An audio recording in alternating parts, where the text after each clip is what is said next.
jump straight into the lobby. What's up, y'all?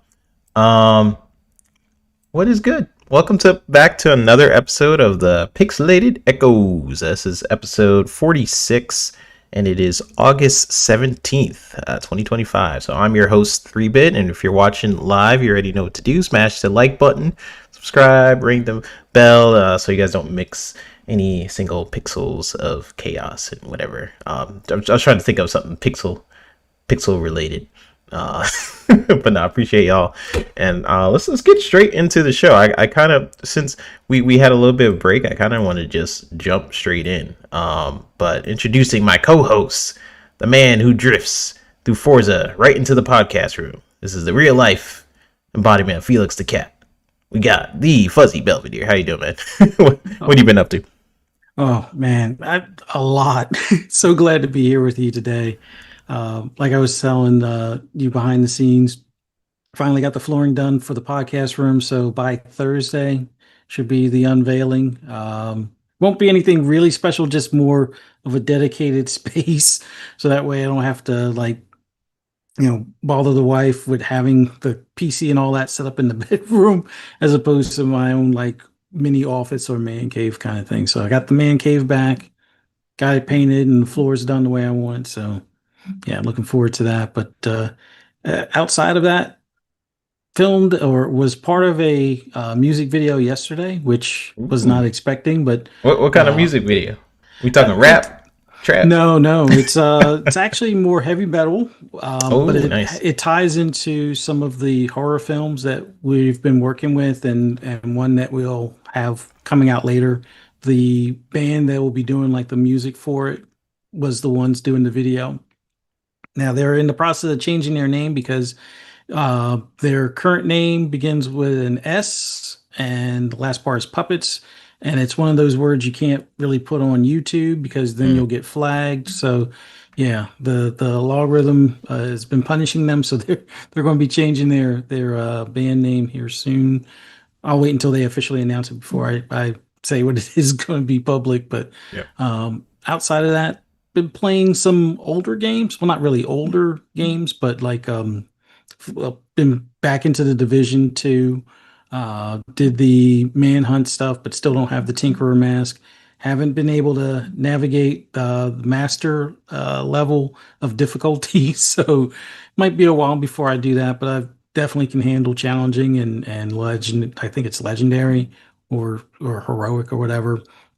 But master is even though people say it's not as difficult, it still hits hard even when you have a decent shield build. But went back into Diablo, started a character earlier today, so level 22 on that. Ooh, it's been a while since I played Diablo.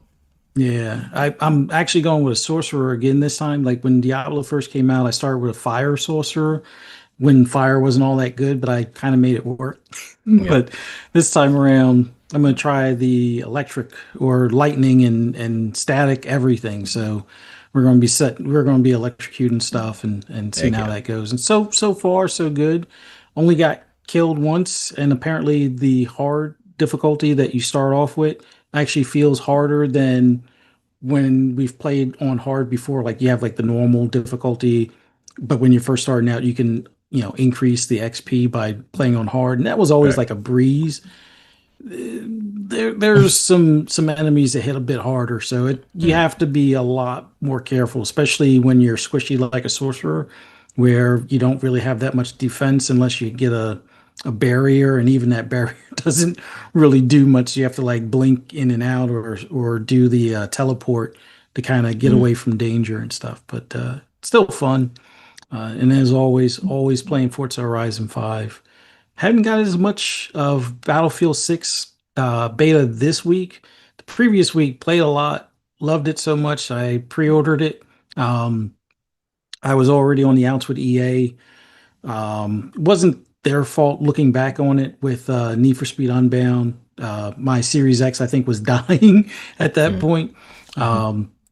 Did a factory reset, and then now it's GameStop's problem or whoever buys it afterwards. But but for whatever reason, it was setting. It would shut off my Series X in the middle of the game. I would have 100,000 in in my pocket or whatever from racing at night, and then I go back and it's like phew, it cuts off, and then it picks up as if I started off the night. I'm like, and it happened so many times. It's like even if I try to like call the night early, it would still do it. So it was like, yeah, this I blame the game for it, but it was I guess the Series X was dying. I Mm. made sure it was dust free, nothing on the inside. It was just it was a launch one, and maybe it was running Have we, too have we hot for whatever tried reason. like going like, back in the day, rub Yeah, rub the blow the dust off. But yeah, yeah. that I have more dust on my PS6 than I ever did on my Series X. But my PlayStation, I think the last time I turned on for GT7 was like 2 weeks ago, so a Mm, little bit behind on that. yeah. But yeah, Jedi Survivor also was another one that kind of had me on the outs with EA. Their performance mode was not performing well, and it was getting nines and tens, and basically they were supposed to be a day one patch to fix it, and it didn't really fix it for me. So I kind of hate played it to finish the Hmm. game off, and Yeah. yeah, I vowed between that and 2042, I was like, yeah, EA is never getting my money again. If it goes in the vault, I'll play an EA game, but otherwise, skip it. Well, Battlefield 6 kind of changed that, so Yeah. we'll see how that goes with launch and stuff. So, Heck what have you yeah. been up to? Yeah, I did not have a lot of time these past few weeks, but I did get a chance to check out the Battlefield beta. Um, and man, it feels great. I am impressed by like the sound design. Something that DICE was usually known for was like really good sound design and really good destruction. And I was very outspoken when the last Battlefield came out. Um, to the point me and Mav and Pong was getting into to like our little not like fights, but I was just like, listen, if a game comes out and they're like, oh, we'll fix it later, it's a big pet peeve of mine, and EA is lately is notorious for that, like I'm going to fix it later type of things, but they've been doing it to major features in a lot of their games, like, oh yeah, we'll fix this whole game later, like let's put in a scoreboard later on, like just like little, just little things that they've done over time. So I was very I was very skeptical about Battlefield 6. Played the beta. I wanted to experience it for myself. I didn't look at any reviews or any impressions of the game. I just kind of went into it pretty blind. Besides maybe hearing Mav talk about it at some point, like him saying like it was great and stuff. So I went to it completely blind, and my first match, it felt like I was in a Michael Bay film. It was insane. Like I started the match and immediately it was explosions, buildings were crumbling. I went in this one building and I started like shooting out of it. There was like this tank I saw downstairs, and someone was on the mic. They were treating it like a war. They're like, "Get down!" And he shot at the building, and we're all like running, and the building is like collapsed while we're all inside of it. It felt like I was straight up in a scene of a Michael Bay film. So props to the team, because you know that tagline they used to have, like only in Battlefield, like it feels relevant as ever in this game, I will say. So they brought me back because I did not like 2042. I just thought it didn't feel good to play. And I played it as soon as it came out. I know a lot of people said like, oh, they improved it over time. I noticed a lot of people said like, Battlefield never really launches in a good state and fair. But I would say from my experience, I've never experienced a Battlefield on launch. Usually when I jumped into Battlefield, it was like years after. Like I think Battlefield 4, I tried it out like 2-3 years down the launch. Then I played the heck out of what was the more, not arcadey one, but gee, now I gotta look up all the Battlefields. But yeah, loved a lot of the different Battlefields. I never really played it at launch, but Battlefield 6 in particular is feeling great, and it's just a beta. I'm curious of like the maps, like I like the maps I was playing in. I know they have like some New Yorkness coming up, and I've only played on like one map, but maybe it's the mode I'm picking or something like that. I will say I prefer, so far from what I played, I prefer playing when there's a lot of people as opposed to like the smaller experience. I know they had a mode where it was like like not like 6v6 or it's something like that. It's like they have some mode like that on the beta, and I was just dying constantly. Not a fan of that. I will say, because I just got up, died, and then they're like pushing towards the points of like A, B, C, whatever. Yeah, didn't like that mode, but the other mode where there's a lot of people, it feels good. And it just feels like war. Honestly, I'm a big fan of that so far. I'm curious to see what they're gonna do with the maps, and I haven't had a chance to jump in any vehicles outside of the tank. So I want to know how that feels. I might play some tonight. We'll see.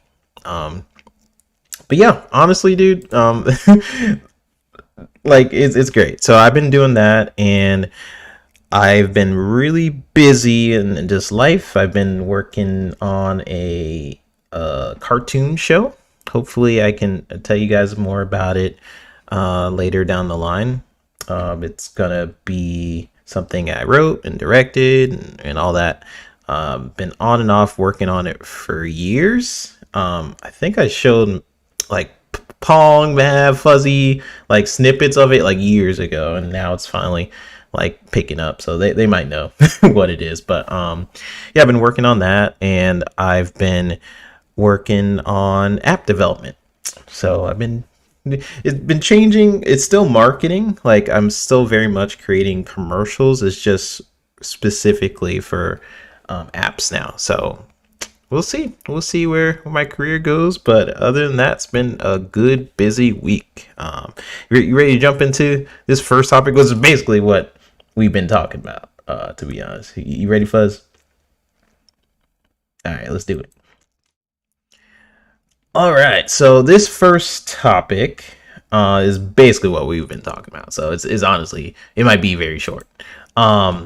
So it's just talking about the Battlefield 6 beta. I see a couple of you guys talking in the chat already, kind of saying what you liked about it. Oh, Cage mentioned Bad Company too. Yes, that was what it was. I was like struggling trying to remember which Battlefield it was. Oop, I got this in there.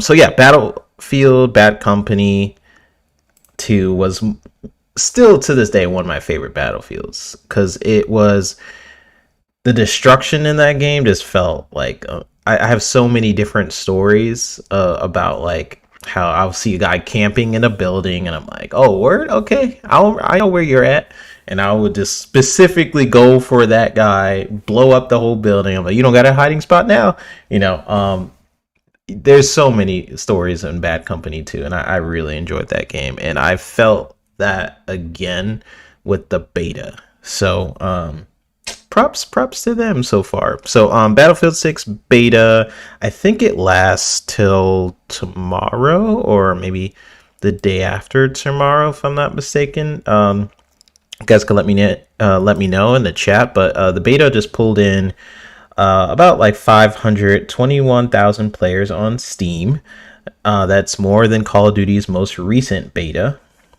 So yeah, it's interesting, right? So it's starting to get into conversations. I know they had a statement from like one of the people from Activision saying like, we're not worried, it's fine. And it honestly just reminds me of the history of Halo, Call of Duty versus Battlefield. And like Halo was on the top for a long time, until Call of Duty started eating at its numbers. And then I remember back in the day, your Xbox lobby would just be like this gamer tag Halo, this gamer tag Halo, this gamer tag Halo, right? And at some point that shifted to Modern Warfare 2, Modern Warfare 2. And back in the day, Battlefield was always that thing like, look, in Call of Duty, that's the more arcadey game. But if you want the real war experience, that was Battlefield, right? So it is interesting now, like the position we're in 2025 with where Call of Duty is. And I think the statement was made like, we're not worried about Battlefield because people are going to always basically buy Call of Duty, which I don't disagree with. But I think what this will do, and I would love to hear from you, Fuzz. I think what this will do is create more competition. So maybe the next Call of Duty, they're like, oh shoot, maybe we'll add a extra feature that we kind of been putting on the back burner, just to make it a little bit more competition friendly. And that's why I love competition in all facets of both platform holders, but in games as well, because it's really just good for us at the end of the day. Like, we're going to get the good features. So Fuzz, just curious on your thoughts. The Battlefield 6 beta, kind of talked to a little bit beforehand, but like, what are your overall thoughts on the beta, and do you think it'll go against Call of Duty? Like, what are your thoughts there? Oh, you're muted, I think. Don't. No, I think this Okay. is a good sign. With Vincent Pella as the lead for development for Battlefield 6, this is definitely showing him understanding the Battlefield fan and the customer base that they're looking for. While it may not reach the 100 million players goal that EA is, holding on a stick with a carrot kind of thing, but this is definitely a good sign, especially considering some of the bad taste, at least at launch. Because, like a few people in the chat said, 2042 in its current state is great. Launch was a little suspect to some extent, at least for me. I know it was like a hit detection thing, and then some people were able to like wedge their way into like the air conditioning vents or some of the tankers on buildings or around the buildings and be able to shoot out from being inside of them, but you couldn't shoot them while they were inside. So it didn't make for the best experience at launch. But then again, that was how many years ago? So expected 2042 is in a much better state, but this right off the rip with it being a beta, sure, there was some question as far as the map size, people wanting to see the larger maps, especially for Rush, which I think was one of the modes where it's more of like a 12v12, I guess, kind of thing. Um, I know this is just a sampling of what they'll have at launch.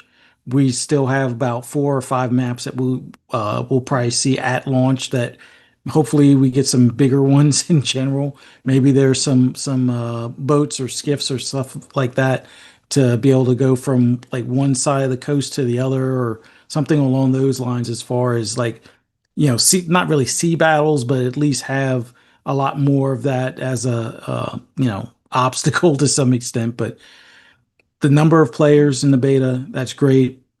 But Call of Duty is the de facto king right now as far as shooters. Will this, eat into some of that customer base? It might. Typically, those that are Call of Duty fans will play Call of Duty no matter what, and Battlefield fans will play Battlefield no matter what. And sometimes you'll get that crossover or overlap where some people will play both, or they may switch preference because, oh, well, I can go back to being, controlling a tank or be the second gunner on a tank or something along those lines, which, by the way, being that second gunner for the tank is great. Um, as long as your driver knows not to get the back end of it exposed to people trying to plant mines by you and stuff like that. But that's what the second gunner is good for taking care of the personnel trying to run up to the tank to blow it up kind of thing. But yeah, it's great sign. I think this will be probably one of their best selling Call of Duty or Call of Duty Battlefields, because I think Pong looked at the numbers on this like a while ago when we were on like a Fun Speculations show. I think Battlefield 3 was their biggest selling at like just shy of like 20 million or so, Mm-hmm. or maybe it was like 18 million or so. Battlefield 1, I think after like its longer lifespan was pretty close at like 16 or so. Um, but overall, I think this one here, Battlefield 6, has a chance to go past the 10 to 15 mil mark, which I think 2042 is only around like 6 or 8 million, which isn't bad by any means, but it's not the numbers that EA was looking for. I think they'll be able to achieve those numbers or better numbers with six in its current state, with some minor tweaks to shotguns. I know shotguns can do a lot of damage at distance, but not Yeah. necessarily sniper rifle distance. So that's something they definitely got to work on. But yeah, I'm just glad that not that Call of Duty has competition, but I do like that aspect of having that type of competition. Maybe that adds more modes to a Call of Duty that are more tactical, because that seems to be the catch between the two. Although some people will say they're both arcadey, and they are to some extent, but I think Call of Duty is that game that you could play solo and have, great experiences solo. Playing in a group, you can also have some good experiences as well, but it seems like the group play factor seems to be more akin for like Battlefield. Like you can have a great time solo, but it seems to go so much better in a squad of people you know. Randoms, it can definitely help as long as you have a support in the group or have a healer to drag in and or use the paddles to pick you up right away kind of thing. But yeah, I don't think the Activision has anything to worry about. Call of Duty is going to be that game that sells 15 million copies in 2 or 3 months, maybe 20 million by 6 month point. Um, the only thing that can really bring down Call of Duty is Call of Duty itself. And with their recent movement additions and updates that they've been doing, I think they're in a good space right now. Um, but I think having two strong players out there, the only thing it does make or probably bring more attention to would be, oh, when's the next Halo coming out? Because Halo needs to outdo these games for it to survive, or because that's what Mm. the gaming media will say. Because they always say that, and it was funny last go around. The directors for 2042 blamed Halo for their lower Oh numbers yeah. and sales. So it's It's like, funny. yeah, the gaming media will be like, well, will Halo experience the same thing with a Battlefield 6 and Black Ops 7? No, Halo will still be fine, even with those other two doing well as well. Like all three titles can exist in the same world, but I think this is probably the better Battlefield, short of like a Battlefield 3 or Battlefield 4 or Battlefield Bad Company 2. This will probably be in that top five for battlefields out there. And hopefully it does real well for EA, because I like those squad based tactical type war simulator games that aren't as serious as a true war simulator kind of thing. Yeah, and I think all three games can coexist. I know that the internet is not going to take it that way. There has to be a competition, right? And it's fun conversations for sure. But I think Halo, Call of Duty, and Battlefield, like all three excel at very different things. Halo is very much um, like a sandbox type experience where people don't die from the first shot, right? And there, Halo is because I see Big Mad Mo in the chat talking about Halo, right? Halo. Everyone knows that who watched the show knows I love Halo. Halo is the reason why I eventually got into game development and videos and even podcasting is because of Halo, right? Love Halo. I'll say like Halo's the one game out of both Call of Duty and Battlefield where you can get shot like multiple times. You turn around and you can kind of come back in that from that situation. Whereas opposed to like a Call of Duty or Battlefield where you get shot, you're dead. You have to like, okay, I'm gonna come back and try and find out who did it. Halo is the one game you're like, oh, okay, I can turn this. back around if I like, if I'm smart about it, if I jump over their heads, try to smack them in the back, and you could be very strategic. To new players, that can be frustrating, which is, to Halo's detriment in some cases, where if you're really good at Halo, you can really off-put new people. And I've done it to people. I'm not ashamed of it. Where new people will come in, and I'm like, "Ooh, you about to get wrecked? I'm the no mercy for you." Good sir. I don't know why they paired you with me, but it's not going to be a good day for you. Um, so yeah, I think all three games can coexist. I think Battlefield. What I'm liking about the Battlefield 6 beta is like they are really playing to the strengths. Like, what is a Battlefield game in its heart? Like, what is a Battlefield game? What is a Call of Duty game? What is a Halo game? And I think they're getting back to the basics of what makes Battlefield. And whether it's the classes, the destruction, the versatility of vehicles. I'm really enjoying it. I think they're doing a good job so far. EA, I'm like, you're doing a good job. What's the catch? Kind of a situation. So we'll see when the game launches, like how much they are hiding, or if like you have to pay to access like the options menu. Who knows? With EA at this point. But I will say, had a good time with the beta. We'll see about the rest. So let's get into the chat, and then we'll get into the second point of conversation. But appreciate everybody for dropping on in. This is episode 46. Me and Fuzz made it. We're almost at episode 50. I want to do something cool for episode 50. So we'll figure it out. We'll do something cool for the 50th episode. We got Fahim Scott saying EA learned a lot from its mistakes. We'll see. That remains to be seen. I will say EA. I don't know. They have a lot of talented developers at EA for sure, and they do a lot of cool deals. Like, It Takes Two is technically like a EA production. I think it's like funnels. They have like an indie program, which is really cool, and they sometimes like promote different developers and I think Haze Light Studios or something did It Takes Two. So shout out to that side of EA. It's just they are also kind of, I don't know, they're weird sometimes. I will say I want EA to come back with basketball, because 2K is getting a little too greedy, kind of what EA did with their NBA Live.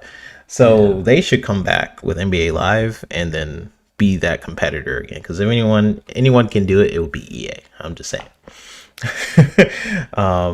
Yeah, you got any additional thoughts on that, Fuzz?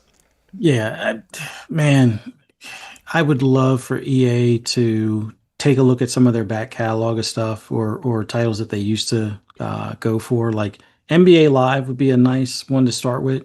Fight Night is another one, Oh, which yes. I just knew Undisputed would convince them, but I guess licensing is probably the biggest thing. But I think if anybody could get away with making a make your own fighter type of game, EA could probably do it. Like, if it's really that too expensive to do the licensing for the individual fighters, just have it where everybody make your own fighter, because then you can create a Mike Tyson or an Evander Holyfield or something like that in the game, even though they won't be the official ones. But I'm just saying that might be the way to go, where it's like create a character, fighting, and no, then you would probably get some of the talented fighters out there. They'd be like, I want to actually be in the game. Not that they're going to pay to be in the game, but maybe they'll come down on prices. Although, unfortunately, Mayweather might not come down in price. He'll probably still want like $1 to Yeah. 10 mil or something like that. But I think if they do it right, create a character setups where the damage, like broken noses, swollen eyes, things like that. If they get all of that down pat, get the actual movement and the slipping punches and things like that down, I think they could definitely make some money off of that, even without official boxing belts and things like that. I mean, they Yeah. do well with UFC And Hmm. there is the stand and bang mode in UFC, which if your ground game sucks in mixed martial arts and stuff, that's the way to go. But it winds up being a boxing game, but I think you can still throw kicks, which yeah, it they need a boxing game. They really need to go back to basics or try and do like a Def Jam Yeah, that's what I was like about to mention. Yep. like Fight for New York or something like that. Like once again, licensing, although I don't think rappers licensing will be as much as actual boxers licensing. The thing that I've heard some people say that would suck would be, well, the new rappers versus the old rappers. Nobody cares about the new rappers, but I'm pretty sure there'll be fans for like the a lot of the newer groups or newer MCs out there and stuff like that. So it'd be interesting to see like a Lil Yachty versus like Ti or so. I don't know. Yeah. It's like I don't listen to as much of the newer stuff, but it'd be interesting to see. But that's where EA would shine. I think that would be their resurgence of being or trying to take down Microsoft now for the number one publisher spot, which is Yeah, going to be tough to do. yeah, 100%. Like, if anything, they are, at least in the past, have been really good at licensing different celebrities and stuff in their games. Def Jam is a good example of that. Them getting like having Snoop Dogg be, he had like this snake fighting style, which is so dope. And then all these other rappers. I recently looked at it's like the XXL freshman cipher of which was like back in the day you would have these ciphers of all these different rappers like Kendrick and Eminem coming up with like the best rappers at the time. And then they recently just had one for new and upcoming rappers, Mhm. and you're not missing much, man. Like good, that was crazy. Like I'm like, this is what, okay, this is where we're at now. Like all Yeah. right.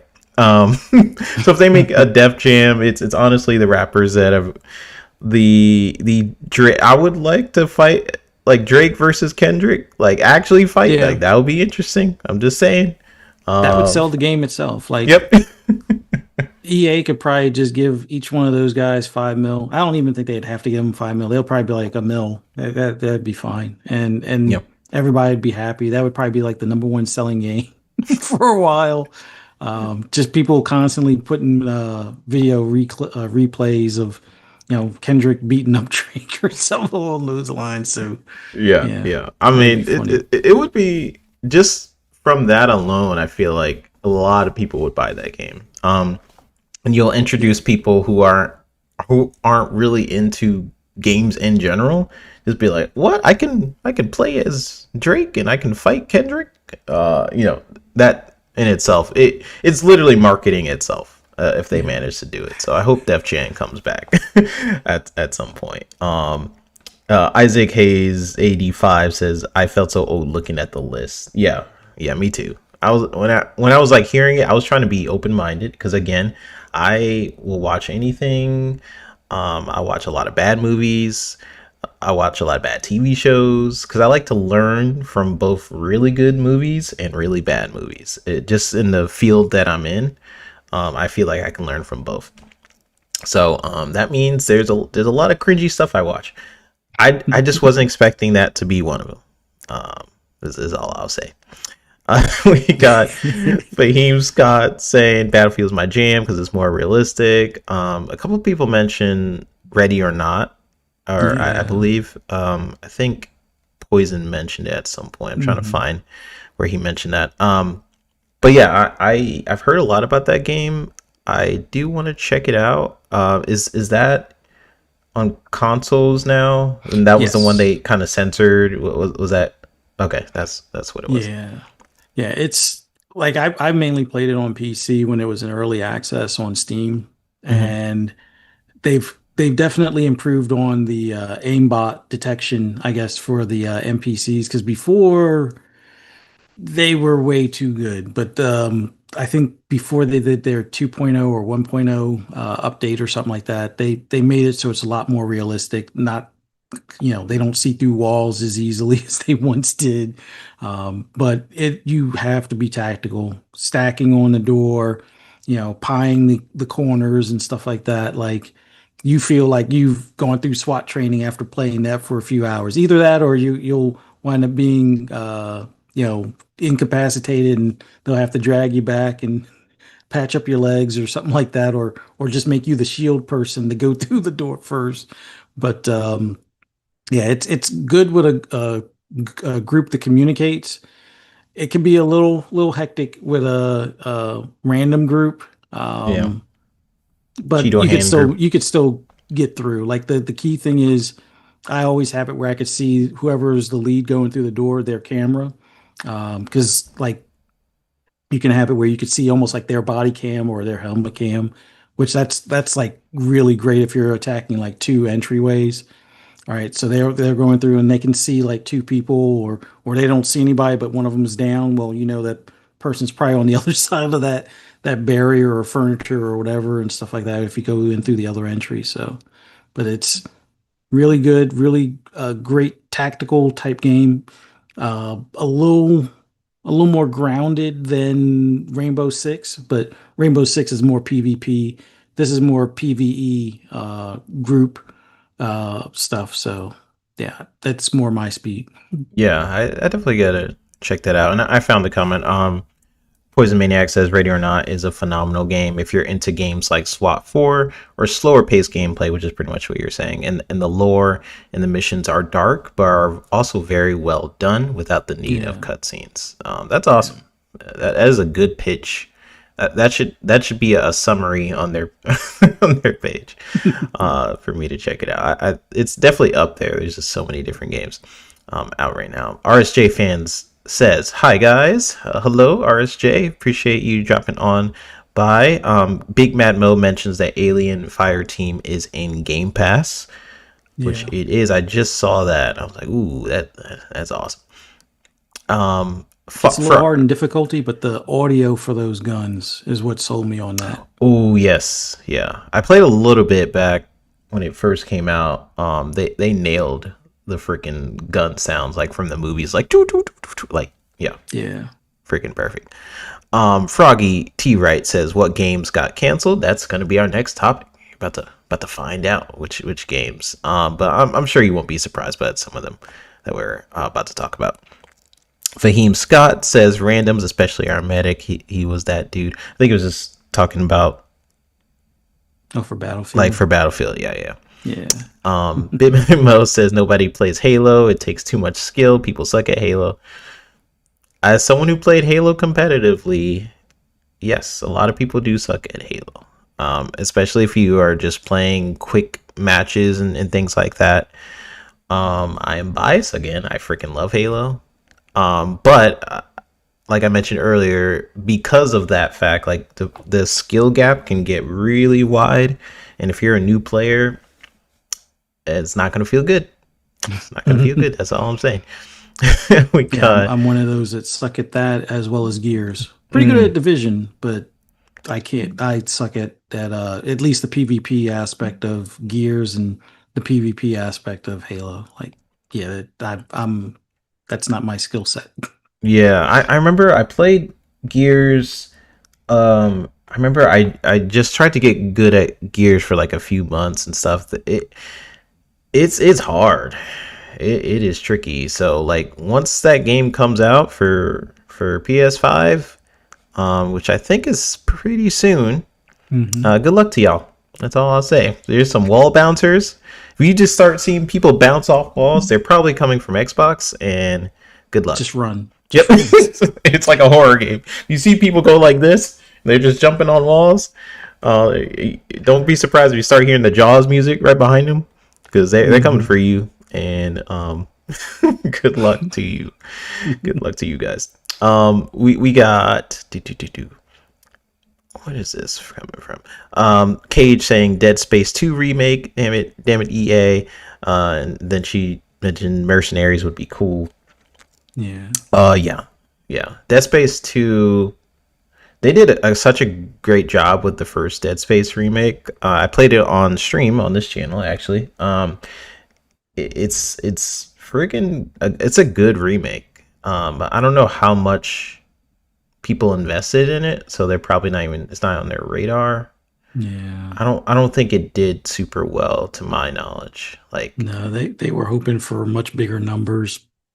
I mean, it has a lot of players because of like with it being now, I think it's in EA Play. But it they were probably looking for 10 million sales, and I don't think they quite made it past the 5 million new sales on it. mm, And yeah, then that kind of killed them investing in doing the two and three, yeah. or doing any further Dead Space games and stuff. Which sucks because I mean, I will say I love the first game, so I'm glad they did that one. At least Yeah. there's a lot of amazing like horror moments in the first one that wasn't in the second one. But yeah, it sucks. Like if people wanted to invest in it, to the future of that franchise, they should have got that first one. But Yeah. we'll see what they end up doing. Cage says rappers today are too soft for Def Jam. They'll just mumble at each other as well. That's gonna be interesting. Like if I was doing Def Jam, which is why they can't make me the director of these type of games, I'll make Drake throw like lawsuits at each other. Like that's his attack. That's That's a special attack. You've been served with You've been paperwork. served. You've been served. Get the guy from Phoenix, right? He like makes the gavel noise or something like that. Yeah, yeah. You could do a lot of cool things with rappers and Def Jam just based on their history. Like Kendrick could be like the new Snoop Dogg, like the king sort of character that they all have to beat. He's like wearing the crown, and you could do some cool stuff with the story. Just nowadays, with how protective people are of their images, and also like licensing nowadays, like back when they did Def Jam initially, it wasn't super popular at the time, or it wasn't like super, I don't know, it was like just no, it was like, oh, it's a video game, you know, I'll put my thing on the video game, like why not? But now people are super protective of their image and things like that. Makes it harder to do a game like Def Jam nowadays, which does suck because I would love to see another rapping fighting game that is as brutal as it was, like no holding back, no Tekken sparks when you're punching somebody. Like I want what they did in Def Jam. Like, the guys actually bleed. You can throw them into crowds, and the crowd will like break their back, and it was crazy. Yeah. It's such a good game. At least remake. If you don't want to be like, look, that was the past. You know, you could remake those and maybe add in some characters. That could be your way in. Yeah. You're welcome, EA. I gave you some free advice there. All right, let's get into this second topic. Get this out the way. So this one is based on the thumbnail and kind of what's in the title, and it's basically about cancellations in the gaming industry and what's kind of happening right now. So it's like the elephant in the room. There's some big Xbox cancellations.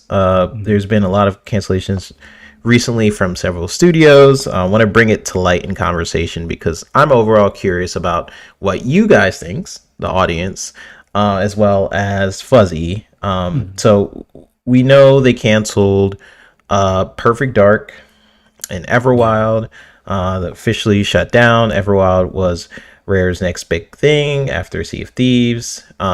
Two games we've been waiting on for about 5+ years. Perfect Dark was led by The Initiative, a studio Xbox literally built from scratch for this reboot.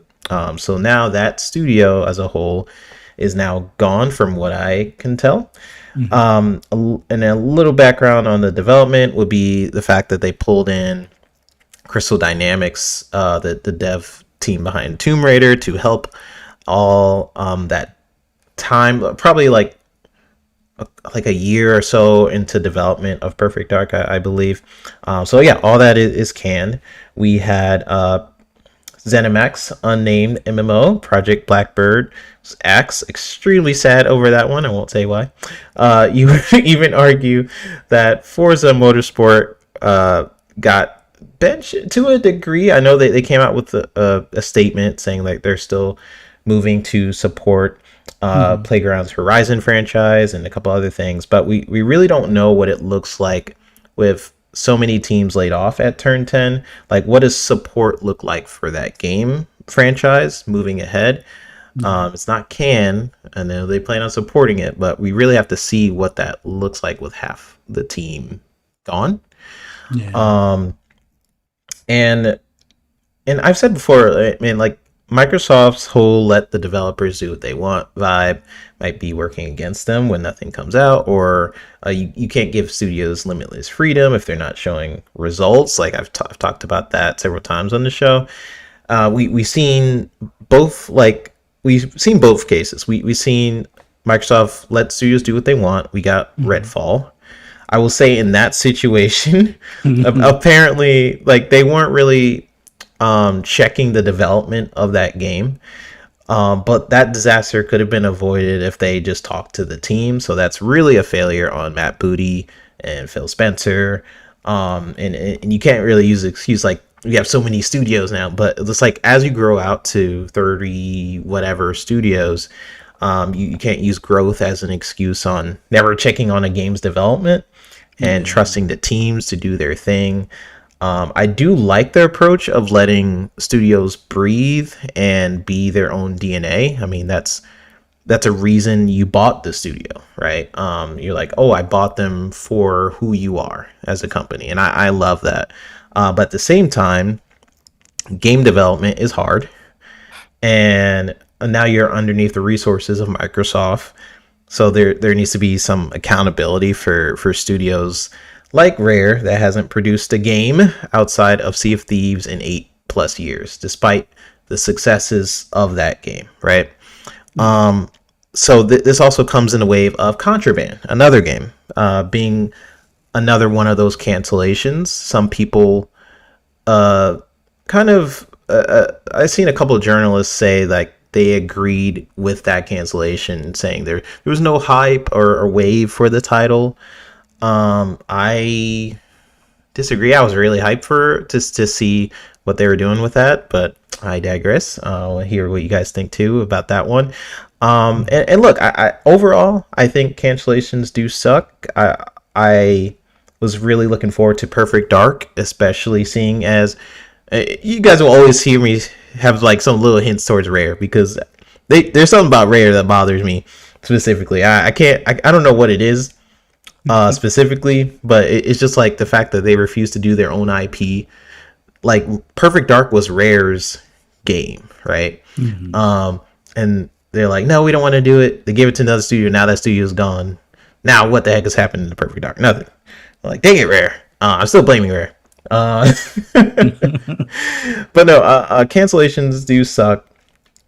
This is happening with Xbox and also Sony. We'll get to Sony, but I want to keep it on Xbox just for a second. Keep it Mhm. fair because Sony. Oof, we'll talk about Sony, but let's keep Yeah. it on Xbox just for a second. Like overall, like Fuzz, what do you foresee for maybe the reasons for some of these cancellations? Like, what are your overall thoughts on what's going on? Well, I'm not a fan of cancellations, but I can understand some of them. There's one that's still a bit of a sore spot, and I'll get into that more in a minute. But like we saw what happened with Tango, and to my understanding, I know a lot of people are like, "Oh, well, since what's his name left, he took some people with him." No, there was one lady that left to start her own studio before him, and took more people than he did. So Tango still had a decent amount of people until they were told that they were going to shutter, and then that's when everybody kind of exited at that point. But then they wound up getting picked up by Crafton. I understand it. The studio was underperforming, but that was also the case when they were solely under Bethesda. It happens. Not, I'm not fond of that, but it's business. When it came to the initiative and with Perfect Dark, we heard some rumblings at times where things were, hit or miss with the development, but then things seemed to be on track, and then they seemed to not be on track, which then the gaming media is always like, oh, that's part of Microsoft mixed management, which I think that same gaming media should have looked at teams like Bungie, but we'll get into that as well. But it's understandable considering how long that's been in development. If it's not quite close enough to the finish line, and they've already spent a ton of money on the initiative, because remember that was that quadruple A studio, which I always thought was weird. Like whenever you hire a lot of talented people that are usually used to being management or bosses, and now somebody that wasn't their boss is now their boss, and they were used to being the boss, it's like that's a lot of cooks in the kitchen. And it's not that I always thought that that would fail, but I always know from just the little bit of business stuff that I've done in my 23-year career. Um, a lot of talented people working together sometimes butt heads. And if there's not a good upper management person that can corral them in and make them all work well together, or put them in the right positions where, somebody's skill set might be better suited here as opposed to being a member of this team. They might be better off, being on this other side project or whatever the case may be, kind of thing. I kind of knew Initiative was going to have trouble, but I thought Crystal Dynamics was going to be the saving grace on that. But it sucks that wound up getting canceled. Avalanche, love that what they did for Rage 2, love what they did for Mad Max. One of my favorite car combat games. Um, I was hoping to see what Contraband would be like. But it's not completely dead. It's just they've pulled their ending of the funding or their money out of that deal. We've seen Microsoft kind of do this silently before. Like the whole Wu-Tang game I thought was supposed to be Oh yeah. funded by them, and it looks like that's privately funded now. So it may still exist in some capacity at some point. It's just that they'll need additional funding. But I'm hoping that game does survive, but I'm hoping it doesn't wind up being like a Sony exclusive. Not that Sony seems to be bothering with making exclusives anymore, but we'll get into that as well. But the whole Contraband thing, it sucks. I understand them pulling their financing considering how long it's been in development. And if it's not as close as what they would like, as far as you want these teams to stay on track, you want them to meet certain expectations or meet certain deadlines. And if they're not doing that, you can't endlessly funnel money, their way. If you look at Scalebound, that was a situation where they were funneling money and then it was getting used to finish other games. So it was canceled, and Phil took a lot of the hits for it, for the fact that Platinum was the ones kind of laundering the money to some extent for other projects. But they kind of, without the particular head of that studio being a part of it anymore, they were able to work with Platinum again, and now we have Ninja Gaiden 4, as well as they did the with the remake of Ninja Gaiden 2 Black. So sometimes it could be the personnel that's the problem, Yeah. but I think Microsoft has now learned a lesson from Redfall to some extent. If a game isn't going to be good enough to release within a short period of time without funneling a ton of money into it, I think they rather cut ties than to constantly pour money into something and have like a crackdown situation or something like that. So I give them kudos on being a little bit more, I guess, scrutiny, or have a little bit more scrutiny on what they release for a quality standpoint. But it does suck when it's like, hey, they announced the game and it was at two showcases, or we got to see a CGI trailer and then we hear that it's coming out this year and then poof, it's gone. That's what sucks. But Project Blackbird is the one that really breaks me up, only because, and just my speculation, Hmm. Fallout caught them off guard.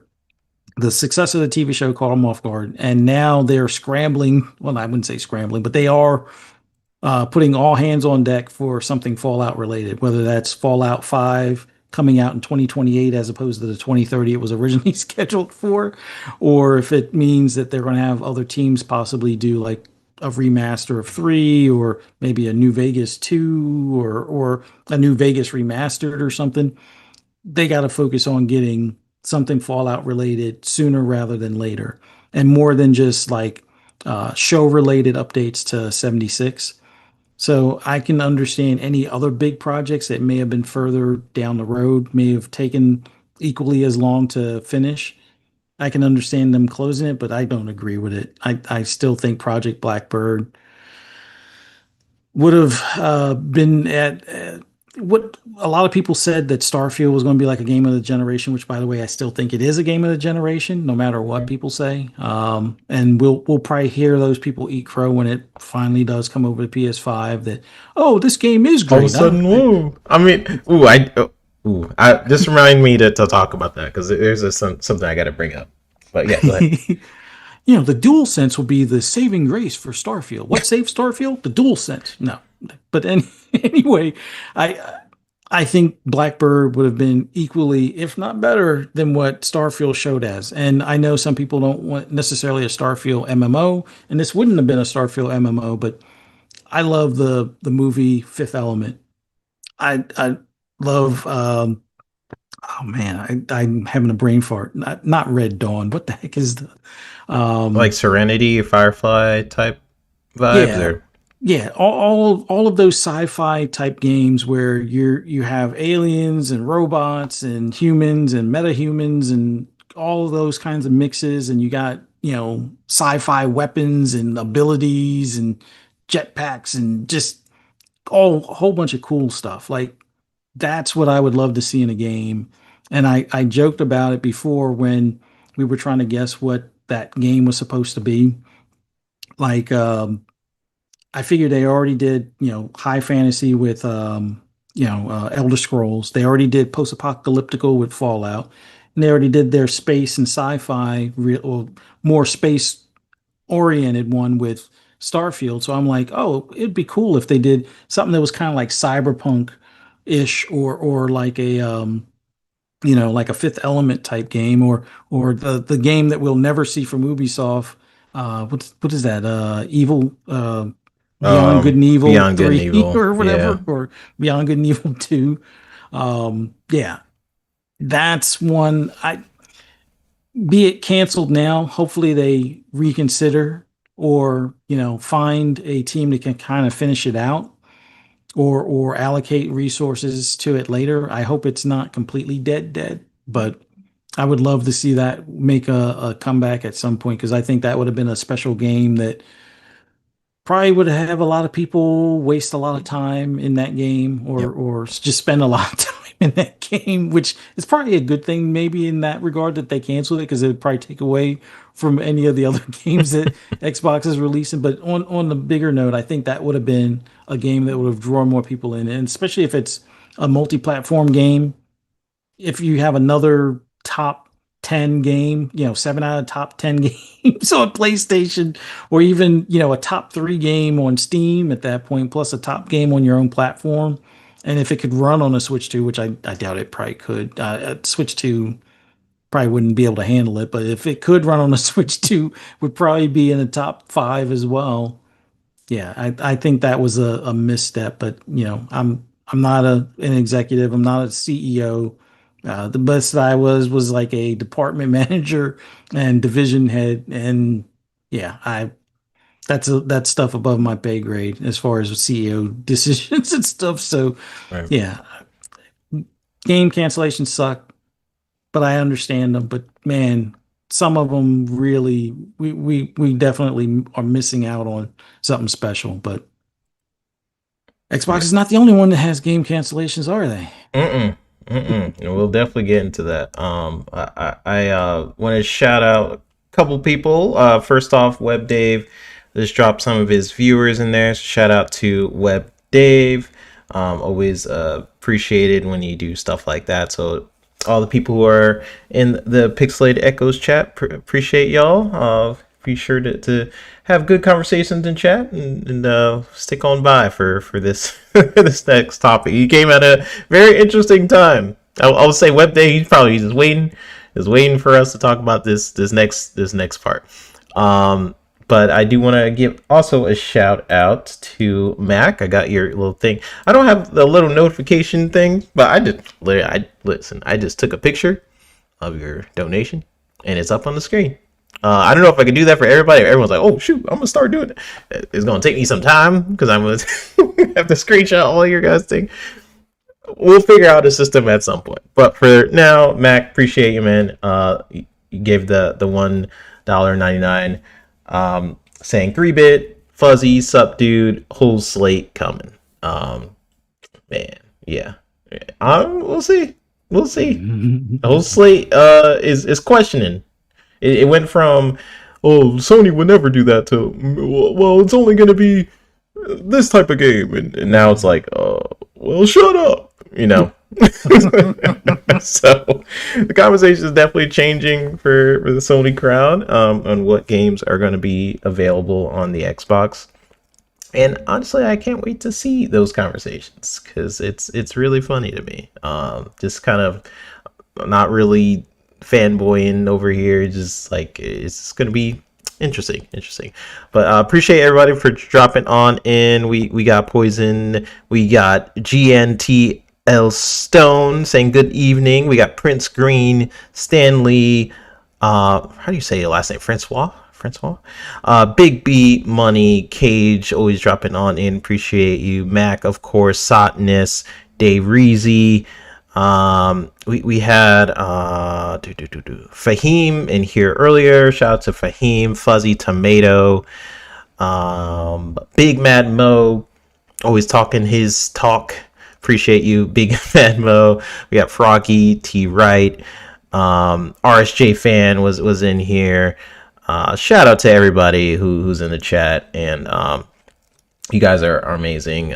We don't expect it. We don't be like, hey, I want 3 people in here, and you guys got to do this. No, we just do it for fun, and we appreciate everybody who drops on in here. So we're gonna get to the Sony side of the conversation this here in a bit. The last thing I will say on the Xbox side of things, I was really looking forward to a lot of those games. Contraband, Perfect Dark. What I was interested in Perfect Dark was, as you see on the screen, it was just like this cool blend of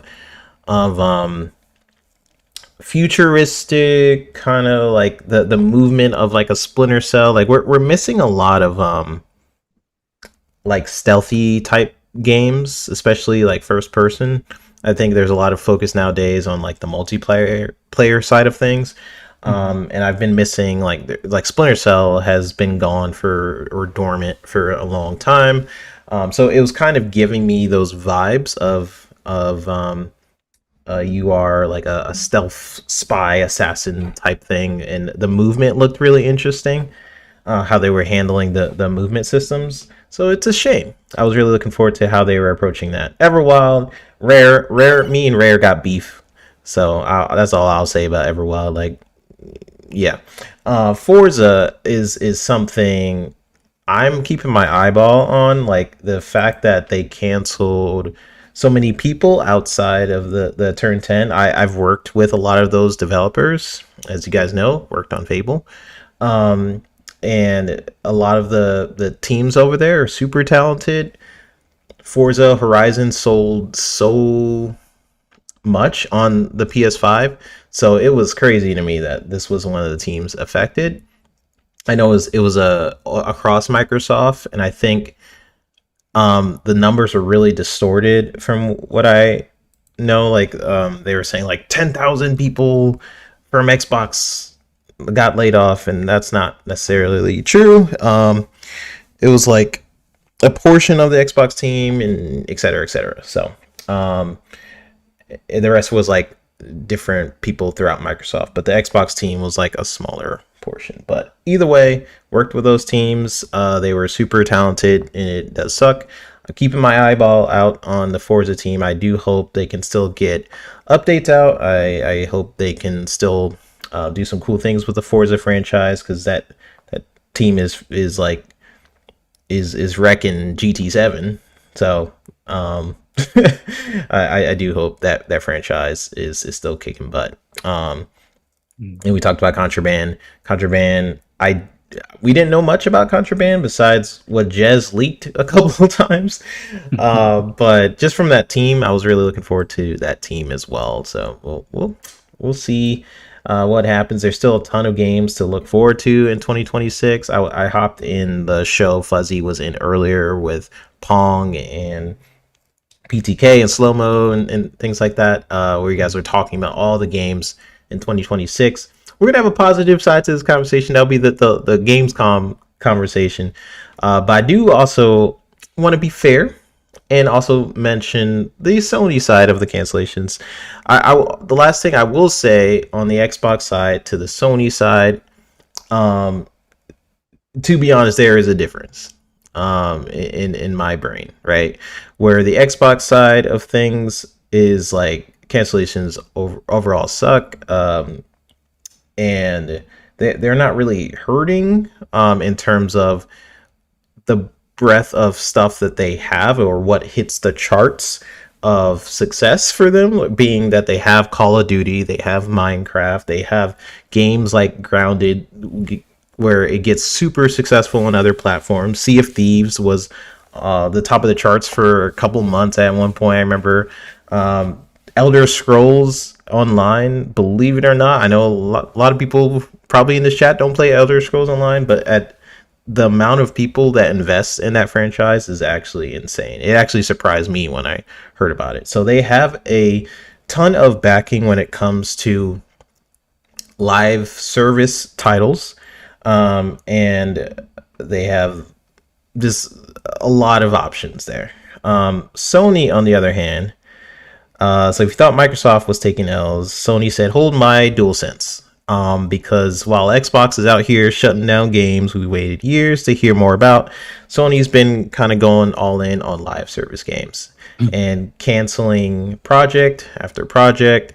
Entire studios shut down, games with years of development time scrapped, and it kind of came from the vein of Jim Ryan promising it was like 15 something live service titles.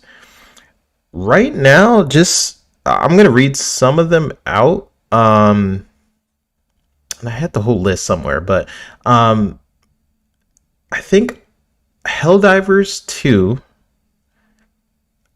was the one that made it out like swinging out of all those other cancellations, and every other one, including like Marathon, it has been a disaster. We had the Twisted Metal game canceled. We had Deviation's new IP canceled. We had Spider-Man: The Great Web canceled. We had The Last of Us multiplayer canceled. We had the London studio shut down. We had the Horizon MMO canceled. We had Concord, which cost $500 million to make, for a game that still has never convinced anyone that was worth that price tag that was, by the way. So yes, cancellations suck on both sides of the coin. I would say a lot of people on Sony side of things, I've seen the conversation where they say, "Oh, that's a good thing. Like, we don't want live service games anyways. They should keep making games like Last of Us and Horizon. Like, they're good at that. Let them keep making those games." And I could never get down with that side of the argument. I actually agreed with Jim Ryan's approach. It just didn't work, I guess. But I think his approach was tackling Sony's weakness. And Sony's weakness to me is the fact that they don't have a lot of sustainability with their games. Like, they have a game like God of War, Last of Us. Those are single player titles.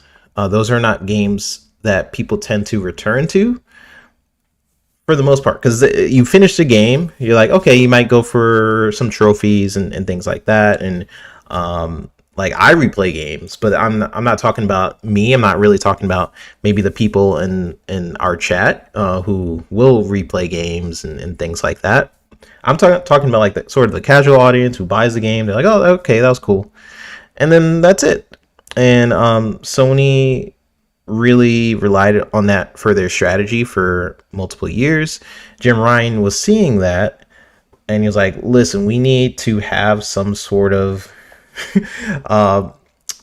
of game, like a live service game, where people can invest and keep investing, so it's sustainable for this franchise."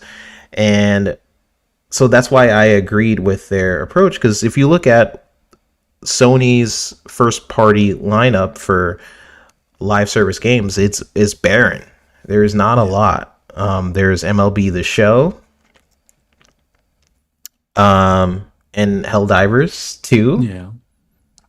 GT7 can kind of be considered, but it's probably their least profitable one because of the microtransaction fees. Like, there are microtransactions available, but nobody wants to spend $20 for a $2 million car in the game when, before $20 would almost buy you 5 cars in the game. With Gran Turismo Sport, but now $20 you might get a car, but then there are cars that it would almost take $200 of microtransactions to buy in game, and they have several $20 million cars. Now you can earn 20 million in the game. I hate how you have to grind for it, or the amount of time it takes to grind without, not really doing cheats, but like some exploits for a while using one of the Dodge cars that was like a VGT or one of their Vision cars. It was like a cheater car for the race. So you'd be able to do an easier race or a harder race with that car that made it like an easy mode, even if it was in bad weather. And it would take you like an hour to get, I think I was making like 10 million an hour or something like that. Maybe it was more, but that's like you do a race, you finish it, you start a new race. You start the same race, rinse, repeat, rinse, repeat, rinse, repeat, rinse, repeat. And after a while, you get burned out. It's like, oh yeah, I can finally buy the 5 cars I wanted to buy. And then it's like, you don't even want to play it no more because you're tired of seeing that car and seeing that track kind of thing. Yeah, which is like, hey, those are the two games off the top of my head. If there's another one, I guess Destiny would count because that's a game that's continuing. Yeah. So Destiny is in there. And there's two other lesser ones, like what was it? The Suds one. What was that? Soap Stars or Foam Stars. Foam Stars. Yeah, yeah. I mean, that was technically, it was still Square Enix, but that was made specifically for them.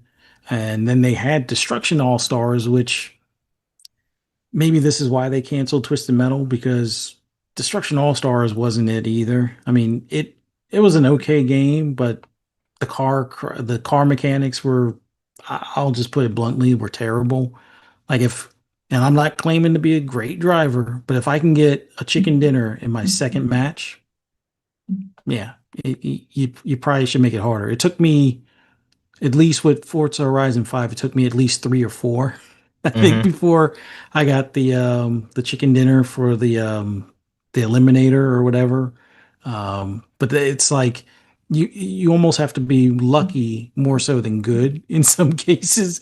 And I think when I won, I got lucky because I got better cars at the end. But as far as being good, I've gotten some other ones where I played it right, but yeah, I don't know. They've just been terrible at making their live service. I think they canceled 8 out of 12 or something. Yeah. So that kind of goes into my point of when people think about the business side of Sony and really just expecting them to just kind of do what they've been doing for so many years. It's why I believe that's a really unrealistic goal for them to just keep doing exclusives or relying on other deals. Like I remember, was it like 2 or so, maybe a year or so ago, the Crimson Desert team, they tried to get exclusive out of them, and they were like, no, it doesn't benefit them, right, to do an exclusive. And I think that mentality for a lot of developers they're starting to realize like, hey, like sure I can take that money up front, but then I'm limiting my player base. That's something Square Enix realized, which is why they are no longer really doing that as a platform strategy, just associating their games with Sony. I think they've mentioned several times how that actually has damaged their reach. Like you can say, and it's interesting, right? Because Sony, PS5, PlayStation as a whole is technically it's more popular than Xbox, right? But the type of games that like what Dave Reezy has said, I actually do agree with. And I'll read his comment. He says, PlayStation players have been conditioned to expect higher budget AAA single player games that end up not selling enough. They don't like multiplayer games as much either. PS is losing its identity. So I agree with that to an extent. I'll say like they've conditioned their audience to expect a certain type of game. And so when they try something different, people are like, what the heck is this? Go back to but that hurts their business model because what makes money nowadays in the gaming industry is live service titles, it's online games, and all their online games for the most part have been canceled. So when they're looking at their money at the end of the day, um, and they are reporting their numbers like, look, we're doing really well on console sales, but something we need to get better at is is our um is our platform sales. The games that are on our platforms need to do a little better. And when you look at a game like what about Spider-Man? Spider-Man did really well. Sure, Spider-Man sold extremely well. A lot of their games sell really well, but it's just because of the type of game it is, it's not like recurring. And when you're looking for recurring revenue, that's what Sony needs to do better at. And they've had chances to do so with their live service plan. For whatever reason, they canceled almost all of them. So that is why the Helldivers deal to me becomes more and more clear. When you're looking at why Helldivers 2, well, that game's already built. It's a hugely successful game, and to a point that Dave Reezy made, where you kind of condition your audience. Xbox's audience is really used to live service online games like Helldivers 2, so that's something they can expect to do pretty well.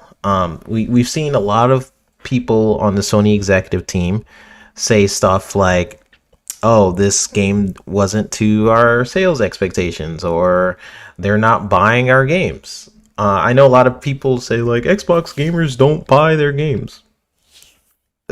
See if that's true. I don't think that's necessarily true when you see these executives keep coming out and saying like that Sony people are the ones not really buying their games. So I do think it's a mixture of things that like why that is. It could be conditioning. It could be, yeah, I guess it could be a couple things because when you really think about it, PS5 has way more console users than Xbox, right? But the type of games that are on PS5, what the games that PS5 players tend to play, the top 5 games aren't Sony games. They're Xbox games, which is really interesting. So it's a lot of things that kind of go into this conversation when you're talking about canceled games. The reason why I want to bring up like the Xbox side of things, because I'm extremely disappointed on the Xbox side of things for sure, because that's where I mostly play on. So when I'm looking for games that I'm interested in, that hits a little bit harder to me. But there were a lot of awesome games I was looking forward to on the Sony side. I'm like, oh wow, it would be really cool for in Spider-Man for me to swing around the city with my friends. Like I would love that. That sounds freaking awesome. Or with Last of Us multiplayer, that will forever haunt my dreams. Because like super just missed opportunity, like so obvious, like that it would have done, maybe not like huge success, but like give people the chance to even jump in. I think Sony has been really hurting themselves on the multiplayer front. But yeah, I just want to get your last thoughts on this. Like a lot of games canceled on both Xbox and Sony. Mhm. I think there is a difference in like with Sony, they're going to have to really adapt their strategy a little bit, whereas on Xbox's side, they're worried a little bit more about the profits, maybe the profit side of things. Like they're already doing pretty well. Like, oh, we can make a little bit more money. They're $1 trillion company, so it's going to be a little bit of a difference in strategy. But what are your thoughts or your lasting thoughts on this?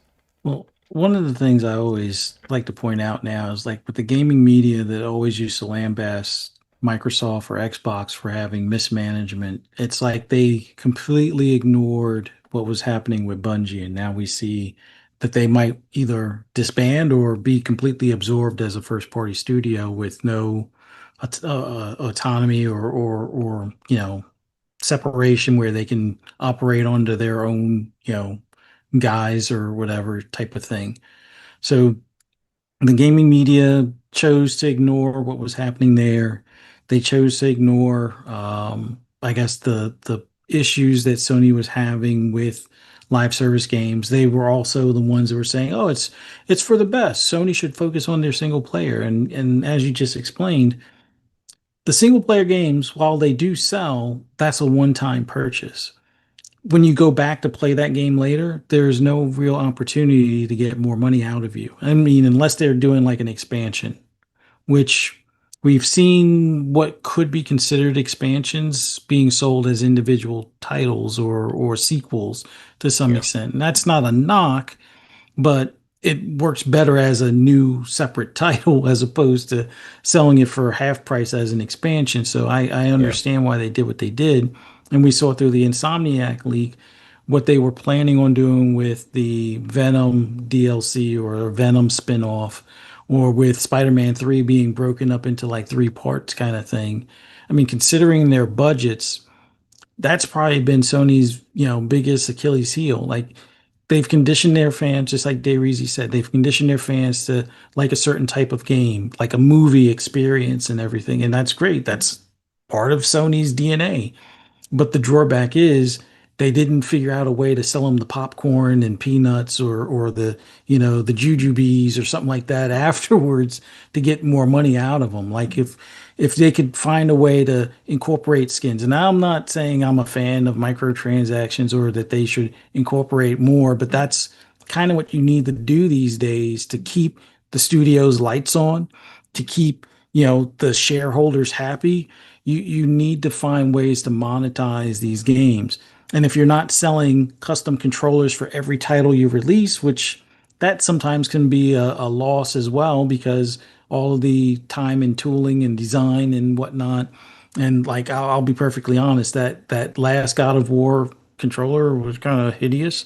I mean, the Astrobot one that they recently did is it fits the bill. It looks like Astrobot kind of with the eyes on the little D-pad thing, or not D-pad, but the touchpad. But yeah. I like that red they PS5. That was yeah, pretty cool. but that's the thing. It's like Sony is missing out on that opportunity to collect 100% of the money on that live service title, where hopefully they can convince you to spend money on a season pass or spend money on skins or spend money on some sort of expansion or DLC or something like that. And I know their fans or their vocal fans will say that's great, but if a majority of those 80 million consoles or 80 million that they've at least sold to distributors, and then maybe 60 to 70 million that's in households. Sometimes there's like in certain households, there's two PS5s, but are you buying one game for each PS5? No, you're only buying it once and then sharing it within that household, or just that's still attached to that same account. You have to find a way to make more money. And part of that was putting stuff on PC, but then that only goes for so far. Especially the PC crowd is used to like games from Xbox being day and date, they want the same thing from PlayStation. So if you're going to get a crowd that's not willing to spend $500 plus on your box because they have a $3,500 box that is 10 times more powerful or something, then you have to convince them some way to be on board with getting your game. And if you're releasing it on PC at the same time, you're only having to advertise once. The hype is there. The conversation about the game will be there, so people will feel engaged. When you release it 6 months to a year later, well, a majority of the people that were talking about it already moved on to the next game, or they're just in photo mode and not really talking about the game anymore. Or they're making spoilers because they're talking about certain aspects that, the PC crowd would possibly want to avoid to enjoy their experience with the game. So they're going to have to start moving that clock up a little bit more so it's closer to day and date until it is day and date. I know there are some Sony loyalists that will believe otherwise, but look how well it's done for Xbox. Let's just say. But now they're putting something like Helldivers, which, if it wasn't for MLB The Show, people would be like, "Oh, they're never going to put anything on Xbox." It's like, well, come to find out, it wasn't just the developer or whatever that wanted it. Sony actually wanted to do it. Now, I gave my 2 cents on it the minute it was announced. I was like, "This is the makeup for Marathon." Now, I could be completely wrong. They could be completely on board with being fully multi-platform and no ifs, ands, or buts about it. But Hmm. if you've already agreed to put Marathon on Xbox and it's looking like the studio that was supposed to produce that is having some difficulty getting that title across the finish line to the point where it might be canceled, you've already wasted all that money. What better way to recoup some of that loss from a game that you have already produced and probably wouldn't take much porting power to put over on Xbox? It's not too far from a PC port to some extent. Get Nixus on it and at least recoup some of your multi-platform money. And then, oh wow, pre-orders on Xbox is unbelievable. Yeah, they say we don't buy games, but we don't necessarily buy certain games that purposely skip our platform and then come crawling back like what was it, Black Myth Wukong kind of thing. But it is what it is. But we're definitely buying Helldivers 2. So that's making them look, oh, well, we've been missing out on this platform that's good for 1 million to 5 million additional sales. Yeah, let's go ahead and put Spider-Man over there because Disney's already beaten us over the head with licensing fees because they want the IP back. So why not at least get some of that money to pay them off to get them off our back kind of thing. They're probably looking at things like Days Gone. I mean, I'm surprised, and I don't advocate for closing a studio, but I'm surprised Ben Studios isn't closed. They didn't greenlight Days Gone 2. Whatever Like some live service game politics they were going working on on, yeah, there. it was Yeah. already canceled. So it's like I know the people there hate working as a support studio. So what do you have them doing? Are they now on Intergalactic, or did you allow them to pitch another title which isn't Days Gone 2, and did that get greenlit? Like, I would love to see that come to Xbox just for the fact that I'd love to see that studio still around to do stuff. Um, Another title I would like to see over, and I know people because I got clipped for this before saying I was port begging. I'm like, I can't really port beg if I already own it on the PlayStation or I already own that PlayStation title on my PC. But I'm saying from a sensical standpoint, Returnal makes sense. It has a co-op option, which amazingly enough, hardly any of the PlayStation crowd, or at least the ones on my friends list that aren't also Xbox owners as well, aren't willing to play, the co-op part of Returnal, or they've already played it and beat it, and why would I go back? Oh, I guess that's why Sony's looking elsewhere, because if you're not going to continue to play the game, so they see that you're interested in it, then that tells them also they don't need to do a sequel. But that it is what it is. But yeah, having something like Returnal, considering co-op and how well co-op games do on Xbox in general, it only makes sense. I mean, I laughed when Ghost of Tsushima added that additional content for the multiplayer, and hardly anybody played it. Like PlayStation players, like you're your own worst enemy because you're the reason why they have to look outside of you guys for their own first party multiplayer. They already know you're going to buy Call of Duty, but guess what? Their competition owns Call of Duty, so they're paying that 70 to 80% direct to their competitor. They want you to buy some of their first party stuff. And since You didn't come out in droves for Concord. I mean, you barely came out for Helldivers 2. The PC crowd really stepped up to the plate for that one. They're going to have to look elsewhere because they need that reoccurring revenue. There's nothing better in this business than reoccurring revenue. And it's not a matter of subscription services being the problem. It's these black hole games or these live service games. I say they're the problem, but they're also the key financial, godsend for a lot of these companies. Like Yeah. having a free to play game where you could have a team that just works on season passes and skins, constantly bringing in millions, if not tens of millions of dollars every month, and you had to put, like, I wouldn't say minimal work, but light work into the dev process for the season pass and the stuff. It's I would say, and I'm not a dev, and you can correct me if I'm wrong, 3-bit. It's probably a lot easier doing seasonal stuff than it is making a new game or doing a sequel to a game. Correct? Yeah, 100%. So that's I would say easier money for them, and that's what they want to make. They look over at Xbox and see that they have, well, not only the 6 out of the 10 most played and purchased games on PlayStation, but they have so many more of those titles that are in their top 20 that are doing well on Xbox, and Xbox is taking 100% of that money on the Xbox platform and 70% of that money on the PlayStation platform. They would love Yeah. to do something similar where they get 100% from the PlayStation players on recurring revenue for a live service game. And maybe they put a single player game that was not earning them any more dollars because everybody that wanted Spider Man 2 already bought Spider Man 2. But if you offer Spider Man 1, Miles Morales, and Spider Man 2 to the Xbox crowd, that might give you at least 1 million to 5 million copies sold on each one of those titles, maybe even more so. Who knows? But they're going to try and find out at some point, so that way they can pay Disney their royalties and stuff. Putting something like The Last of Us, especially considering how the TV series brought attention to that IP, you put it on Xbox because there's a good portion of Xbox players that aren't going to spend another 300 to 500 for another console. You put it on the console where they're playing, you stand a chance of selling another 1 to 5 million or maybe even 10 million copies of The Last of Us. I could see The Last of Us doing really well on the Xbox platform. So Yeah. it's either they do more of this stuff or they cancel more games. So PlayStation players, I would say bite the bullet or bite your tongue. Let them put more titles elsewhere, so that way you don't have to hear about at the last minute maybe Intergalactic gets canceled. I don't think it will, but let's see if Soros gets canceled if they don't put Returnal over there or Mm-hmm. over on Xbox and stuff. Like, it sucks that they've canceled 8 out of the 12.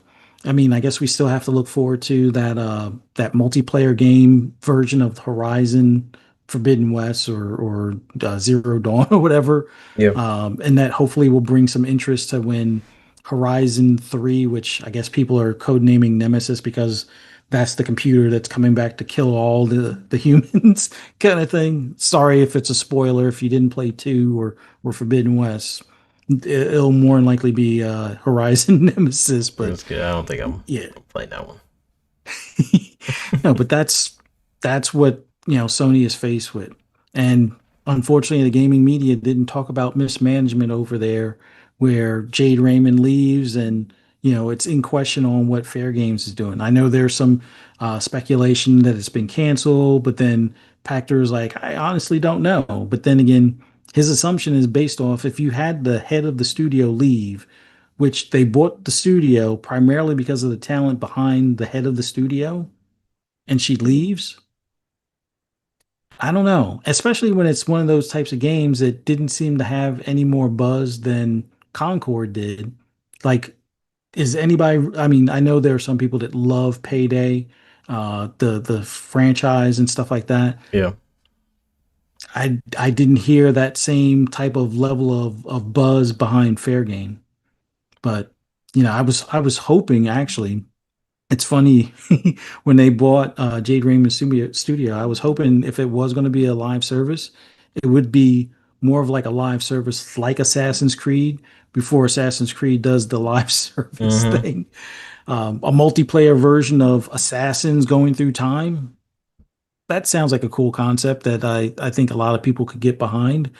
But instead, we got Payday 3, the heist And knockoff Concord. kind of thing.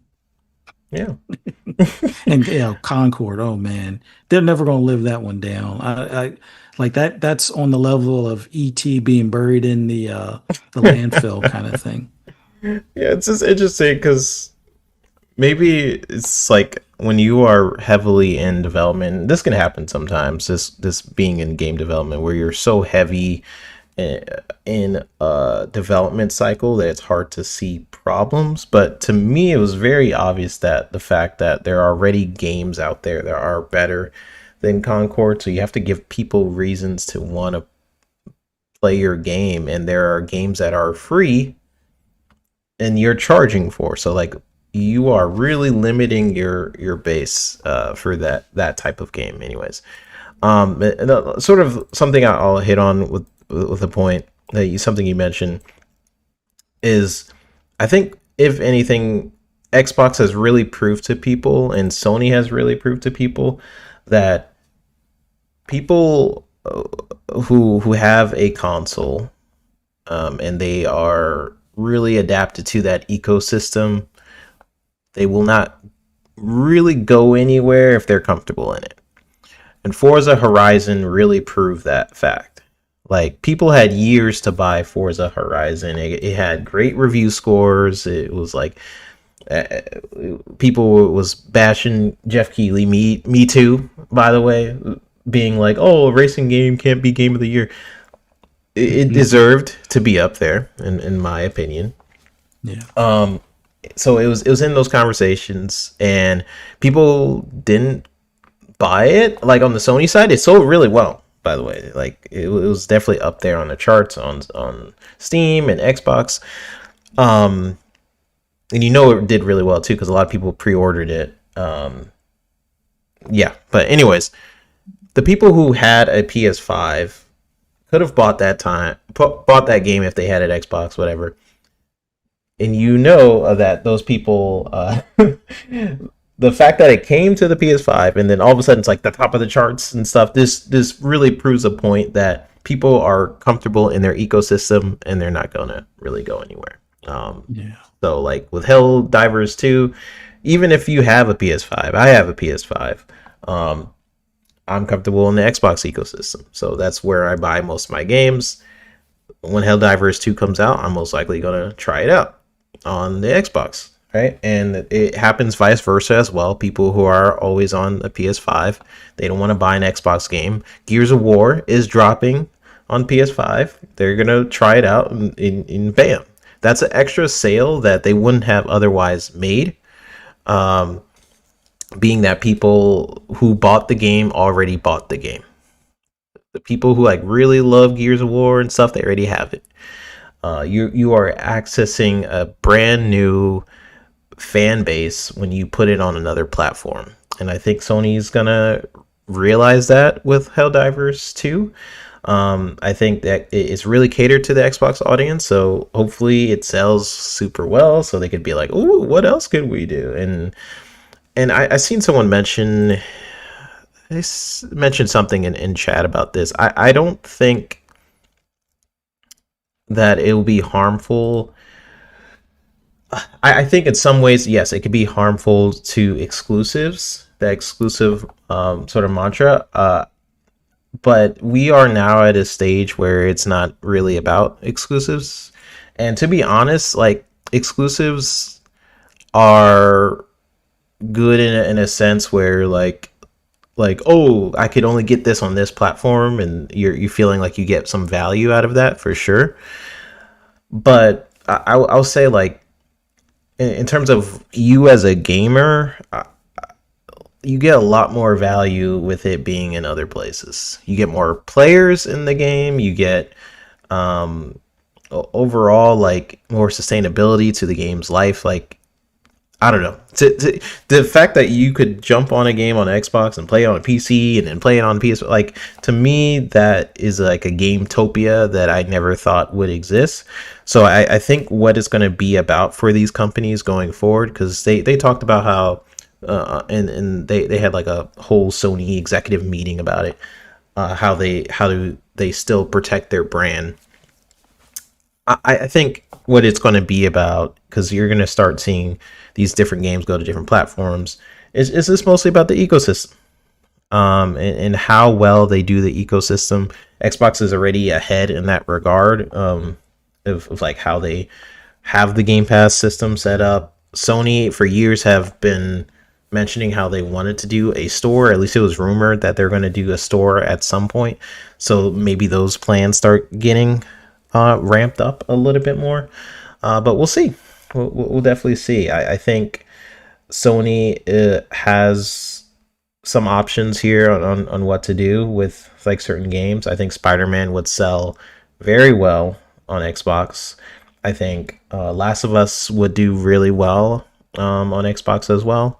So, and in terms of Helldivers 2, I think it's very smart for them to put Helldivers 2 on Xbox, considering they're also planning on doing a Helldivers movie.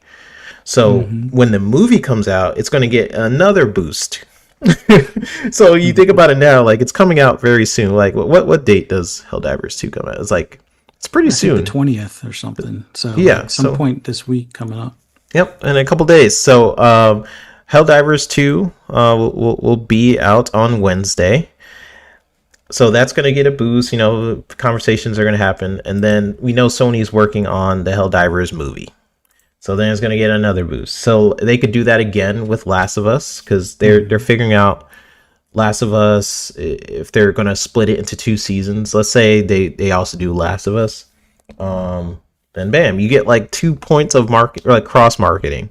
Like what they did with Fallout. Fallout was a hugely successful show, and ended up the games sold like, what was it, plus 200, 300%, something like that.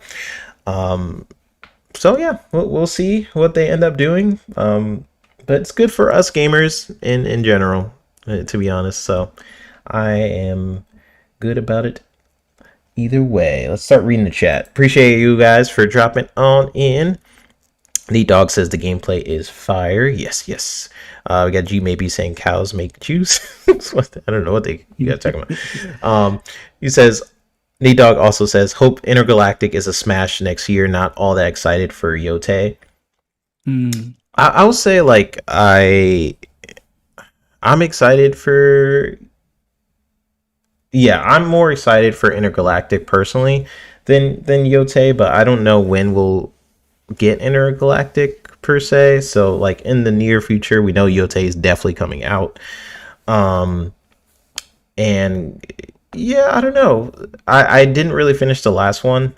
So before I even think about Yote, I have to kind of justify that purchase for me buying or playing the first thing in that franchise. So I can't say I'm going to buy Yote if I don't go back and play the last one. Like I Yeah. can't justify me doing it for some reason, because it looks kind of similar graphically. The Mhm. the gameplay, it looks solid. He has like the wolf and the grass and all this. Like we did a whole episode about Ghost of Yote. You could go back and check it out. But I'm interested. I just would go back and play the first one before I even think about playing that one. Mhm. We got GNTL Stone saying my Game Pass Ultimate sub pays me because I collect my rewards. Xbox offers value, in my honest opinion, that Sony doesn't. Yep. Yeah, I will say, like, comparatively, that rewards program is pretty cool. It's pretty strong. They did lessen it over time. I forgot. Yeah. Maybe it was like last year. It got a little bit harder. Um, It's weird. Like they did lessen a few things, but it's it's like still, you can still earn pretty well. Um, yeah, like if you have Game Pass already, you can keep on re-upping your Game Pass by playing games daily. Like as long as you play games on your computer daily, play one game on your phone, Jewel, daily, and you play a game on your console daily, you'll have enough within a year's time to almost get like at least another 6 months to a year out of that. I mean, if you do a few searches, yeah, you're guaranteed to be able to, repay your Game Pass. And it's like I think the thing that hurt it as far as making it less, they made it less based on gamer score. Like before, there would be bonuses where, oh, get 10,000 gamer score, get 10,000 rewards points or something along those lines. So for those they would buy like a lot of those smaller games where it's like easy to get 1,000 gamer score for. It's like, oh, just buy 10 of those like $3 games and you've already gotten your bonus for the Microsoft rewards, plus buying those would give you rewards as well. So it's like you were almost double dipping, but it's not as much of a double dip now unless you already have Game Pass. Then it's kind of like, oh, just play 8 games, turn them on, or turn at least one game on daily, and you'll get like, I think I get something like 1,000 plus points a week just from the gaming stuff. It's like four something for the bonus stuff, and then it's like another 400 because of, you're getting like 50 points daily or something like that. So yeah, it's a lot more value. That's why I said before, it's like I think from 2017 to today, I've only spent like $200 and I'm good until 28. And Mm, that's also with having enough points to give to my boys at various points for them that pay for their Game Pass Ultimate. But then when they stopped using their console and mainly played on PC, then it was easier for me because it's cheaper for to give them Game Pass PC cards and stuff like that from it. So yeah, yeah, yeah, it's that makes sense. awesome. Yeah, that's freaking awesome. I did I use the rewards program for sure. But there's like if you're really good at it, I know we had a community member. Her name was Assassin Lupa. She always talked about basically never having to pay for Game Pass, where she would just really utilize because it gives you like daily rewards. So if you do those rewards consistently, you could really make use of it. Like I usually get the $5 game reward thing, but you can really just automize it to Game Pass if you want. So you just play games, do all the rewards, and you could just keep paying for Game Pass. And then hey, you Mhm. save money. If you are a daily gamer, it's a little bit harder for me because I don't play as often. But at one point, I was doing pretty dang good. And I was able to get a lot of good stuff with it. So it's definitely a cool little program. I Yeah. got Deanne Hayes saying, I was just playing the Incredible Hulk game through emulation. It still runs great, and I love the gameplay and the climbing. Love for them to remake this game. Yeah, that game was, if you're talking about the Incredible Destruction, something like that. Yeah, that game was awesome. I freaking love that one. I played the movie one too, and that one was a little less awesome, but I played it a lot as a kid on GameCube. Nate Dogg says, "Imagine if Sony made a Game Pass deal, would be hilarious and awesome. Put Days Gone on there." Yeah, I mean, why not at this I point? mean, it would be great, although I can only imagine the nervous breakdowns on the internet. That would be the problem. Like Yeah. I remember when they put Spider-Man on PC, although I think Blaze 4K chopped up his PS4 Pro Spider-Man edition Oh just yeah. for like, I think it was either broken or he wanted to get rid of it, but he made a big to do about sawing it in half. And it's like I could actually imagine people really doing stuff like that with their brand new functioning console being so pissed off. Yeah. Like, I'll never buy a PlayStation game again, and it's on their PlayStation 5 and a half. Like, It's like I think something that will break this wave of people is it's like I don't know the console war mentality to the point where people make this like their personality, where what Xbox does is tied to my inner being as a person. Like I can't get behind that mentality of people. I can get funny with it sometimes, like mhm. screw Sony, or screw X,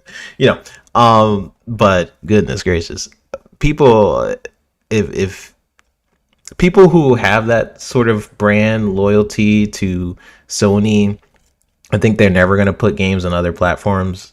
In a few years, they're gonna break the heck down.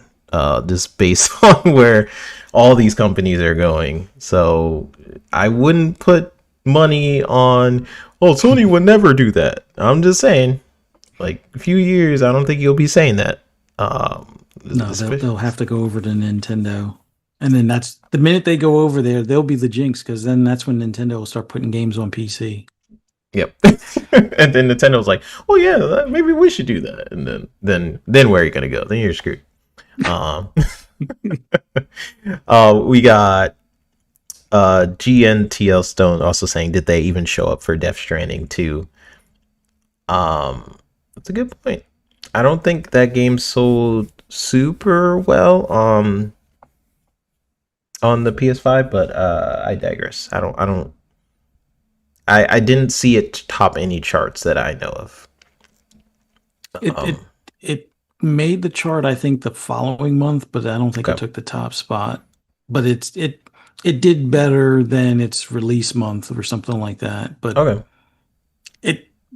I'm not knocking Kojima because I'm really looking forward to OD, me being the horror fan and whatnot. But yeah, Death Stranding 1 wasn't for me, or at least the first 3 or 4 hours where it was like 45% or more than 45 minutes of cutscene. Like, I mean, I feel I'm not one for putting the controller. If I could put the controller down, go to the bathroom, come back, make me a pot of coffee or something like that, come back, and it's still on the no. I mean, I get it's a gripping story on the connection of this new America where everybody is like blown farther apart and all. No. Sony people, they love stories. I like stories too, but I want to feel like I'm participating in the story. Like, even if I'm not a voiced character, like that's why The Division works for me because I don't have to have a voice. It's like I just shoot stuff and then they tell me what else I'm supposed to shoot, and then yeah, that's fine. But I don't want to have to like go through, well, this is what happened, and well, you need to hold your breath, and then the things that you're trying to hold your breath to not get attacked by attack a dead body, and then if you let the dead body move around too much, or if it drops, it could explode and detonate like an atomic bomb level. I'm like, what? Maybe I should have put more Baileys in my coffee before playing this or something. Yeah, I don't know. yeah. I love Kojima, so like I remember playing Metal Gear. I think Metal Gear Solid 2 is when I realized how weird Kojima is, and like it's definitely not for everybody, but he can get, what I like about Kojima is he can get pretty deep with his like he talks about politics, religion, and like no other game really does that. So Kojima is definitely a legend. But one thing, I mean, I don't disagree with Fuzzy is freaking Kojima. He will have a cutscene going, and you can do your taxes, you can do your laundry, you could like talk to your friend like, hey, how's it going, man? Oh, I'm doing pretty good. How's the kids? Oh, yeah.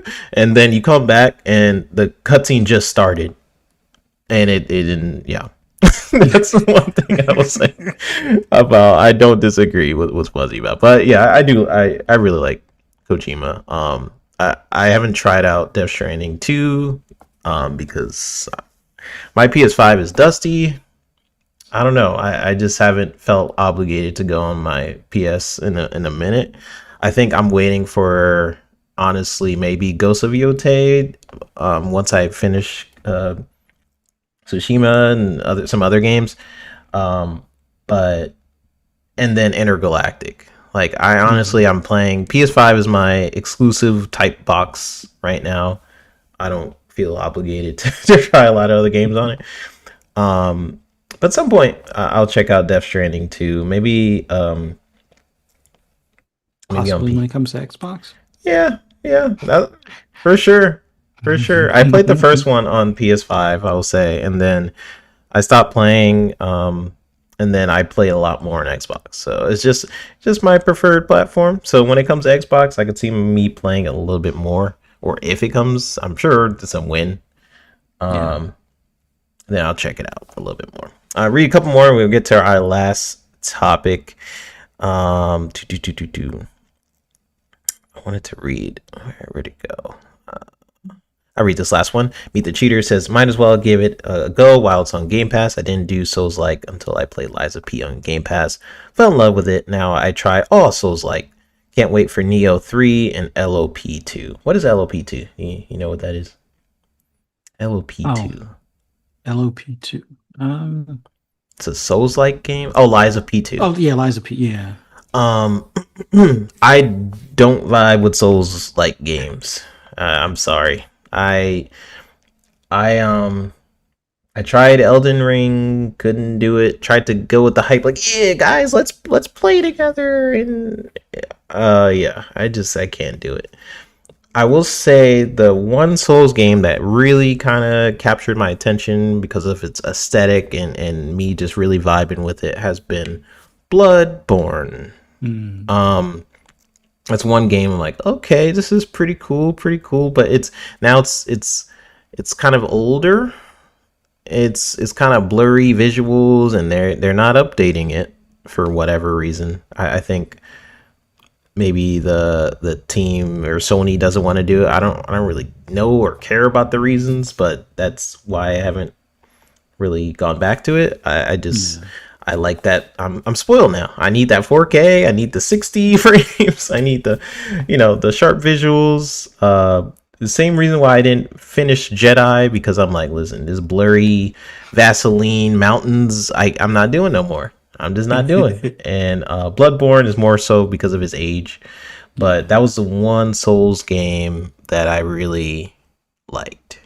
I was like, okay, this is cool. This is really cool. But other than that, now for me, I suck at Souls games, but the only ones that really captured my attention are probably, well, one I think is harder than Souls, which is Sekiro.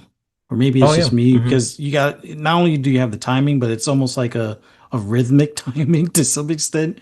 Especially with some of the bosses. It just seems like, but it was fun, and the aesthetic of it, I like that one. Liza P was another good one for me. But I think I made it to the second section, and I'm done. Like I don't think I can make any further. But I love the concept of having different attachments for your arm, and being able to piecemeal like the sword and stuff like that, like combination of different blades and hilts and things like that. That was pretty cool. But yeah, I suck at Souls games. It kind of reminds me of that. What was that other one that was like a robot one? It's gonna kill me to remember the title. it's like a robot Souls game. Yeah, it was like a Souls game, but like with robot parts, and you could like tear off the arms or other parts of the robots you defeat and stuff like that. And sounds they awesome. made a part two. The part two was faster and looked a bit better, but part one was fun. But I kept on messing up on how, like, if you want to save a part, you can't attack the part or something. So if you damage the other robot's arm, you wouldn't have it as a usable part, and that's the part I would always screw up, because trying to beat Surge? that. Yeah. Did you say? Yeah. Meet the Cheater says the Surge. Surge in chat. Yeah, that's right. Okay, nice. Yeah, that game looked great. I sucked at it, but I think I couldn't understand the concept of, like, don't attack the part that you want to keep. But then again, that's the part that's usually doing the most damage to you. So it's like, well, I can either avoid this damage, which I sucked at, or I can, stop him from hitting me upside the head with this bigger arm with a hammer at the end of it. But then you wouldn't be able to take that off of him as an attachment later. Or maybe I was just doing it wrong. I don't know. Yeah, but it looked cool. That's awesome. I haven't even heard of that game. I gotta check that out. I appreciate everybody for dropping on in. We always have to have a section where we read the chat. I really vibe with you guys and love your conversations. So that's why we do it each and every episode. So appreciate y'all for dropping on in. We have like 90 plus people in here. So thank you all. Let's head to the Gamescom conversation. Let me put up my nice little, I got Cuphead. I don't remember if this is my gameplay or whose gameplay this is, but I got Cuphead playing in the background. So we got Xbox at Gamescom. There is something happening tomorrow with Gamescom. Maybe some official coverage for certain things starts tomorrow, but it officially kicks off, according to this thing I'm looking at, August 20th through the 24th in Cologne, Germany. Is that correct? I believe so. Okay. Yeah, so August 20th, it seems, is when Gamescom officially kicks off. I do think something is happening tomorrow, so just keep an eyeball out for it. But officially, Gamescom is August 20th, all the way through the 24th. So a lot of cool things are happening at Gamescom. We're going to get more news on several titles. We're going to get the more hand-on of handhelds for the ROG Xbox Ally X. The handhelds will be fully playable. It's going to feature Hollow Knight, Silksong, Tony Hawk's Pro Skater 3 and 4, in Roblox and Sea of Thieves will be playable on the Ally X as like demos, I believe. You're also going to get Microsoft Flight Simulator, get some new city updates and some surprise aircraft reveals there. We're going to see Call of Duty Black Ops 7, which is interesting. I'm wondering what we're going to see there, whether it's just a teaser, like a cinematic thing, or if they're like, no, it's full on gameplay. Then cool. That is expected to be shown here as well. Final Fantasy 7 Remake Intergrade. For some reason, Square is showing up with the remake Intergrade. I do know that it's been announced on Xbox. So that is pretty cool. Indiana Jones and the Great Circle DLC, The Order of Giants, will be there as well. Freaking love Indiana Jones. So cool. They're going to have a theme puzzle competition at there. So if you are at Gamescom in Germany, please take pictures. Send it to me. I want to see what this puzzle looks like. I wonder if it's like really themed to Indiana Jones, like you go on a stage. I know at E3 they had stuff like that. It was super cool at E3. So take pictures, send it to me. World of Warcraft, Midnight, and then we have Keeper, Hotel Barcelona, Power Wash Simulator 2, Chronos, The New Dawn, Dying Light, The Beast, which I'm looking forward to. Stars and Island, Invincible versus will be showing up with some gameplay there. Freaking excited for that. And Outbound. So some details on that. And also, that's all just on August 20th. On August 21st, we're going to get a first public hands-on for Ninja Gaiden 4, which is a headline game for me. We talked about like Souls-like games. Again, Ninja Gaiden is one of those where I'm like, I freaking love Ninja Gaiden. It's hard, but it's hard in a different way. You can do some really cool stuff in Ninja Gaiden. You can switch weapons, and that's like your technique. It's just different to me, different feeling. The Outer Worlds 2 is going to have a private theater demo. You're going to get Silent Hill F, which to me is getting up there in anticipated horror games. It's looking really cool. I freaking love Metal Gear, as we talked about earlier. They're going to have Snake Eater, a little bit more details on that, apparently. Final Fantasy Tactics, I don't even know how to say it, Ivalice Chronicles, one of those. Tactics fans are going to rise up there. Overwatch 2 is going to show up there. Jurassic World Evolution 3, Fragpunk, Mistfall Hunter, Lego Voyagers, My Hero Academia, All's Justice, a new game over there. At Fate's End, Onimusha, Way of the Sword will show up there. Some new stuff for Age of Empires will be there. High on Life 2 is going to show up there as well. And then we're going to get some news on Mortal Kombat, the Legacy Collection. So monster lineup. To me, like there's a lot of games in there where I'm like, oh yeah, I guess I do want to see some stuff on that game. So you got some legacy franchises in there like Ninja Gaiden and Onimusha and Silent Hill and Metal Gear and Final Fantasy, all making a return, with Xbox at the center of a lot of those franchises. So it feels stacked to me. Stacked Gamescom. this year. And Xbox is not just showing games; they're showing variety. We got platformers, JRPG, strategy games, horror, FPS. So yeah, a lot of cool games. What are you most hyped to see at Gamescom, Fuzzy? You trying to play that Power Wash too?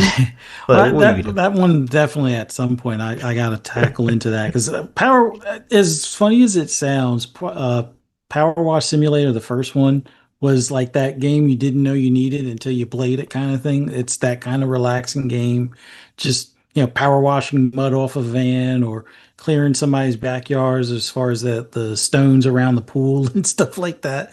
Like it's one of those relaxing, but hey, I gotta clear every spot of mud and dirt and whatnot off the side of the house was pretty cool.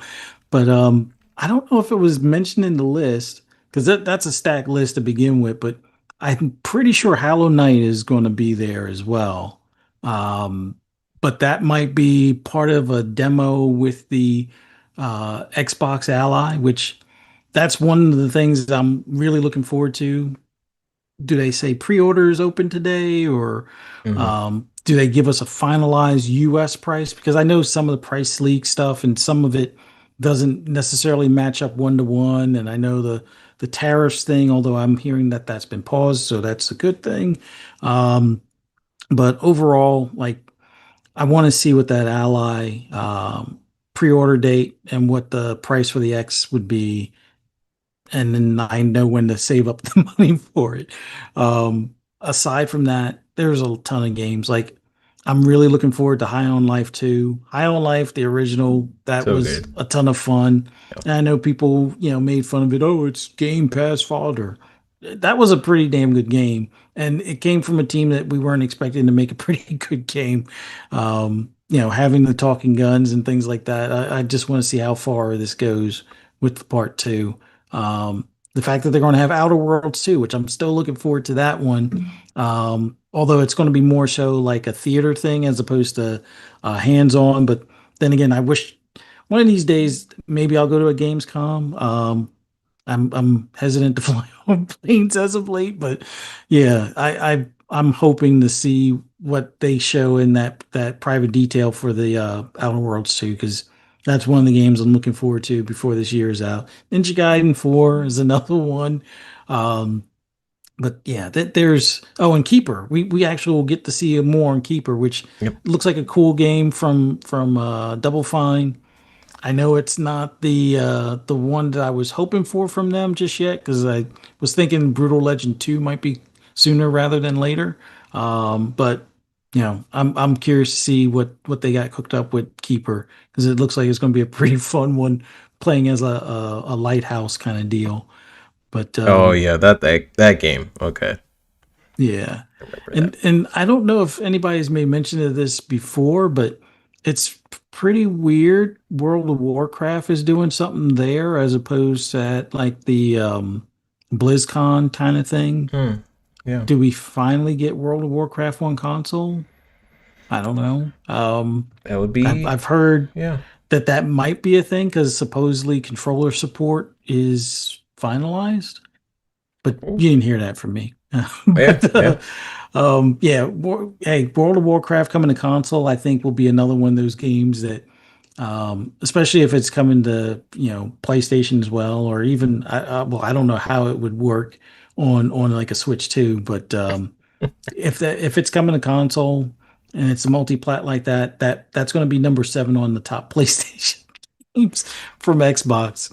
So it'll be interesting to see if it's just more DLC or if it's an actual coming to console announcement. But that's a heck of a lineup. Like I think about the only thing that will be missing from that list that's not Xbox centric related is the stuff from Ubisoft for The Division. Mm.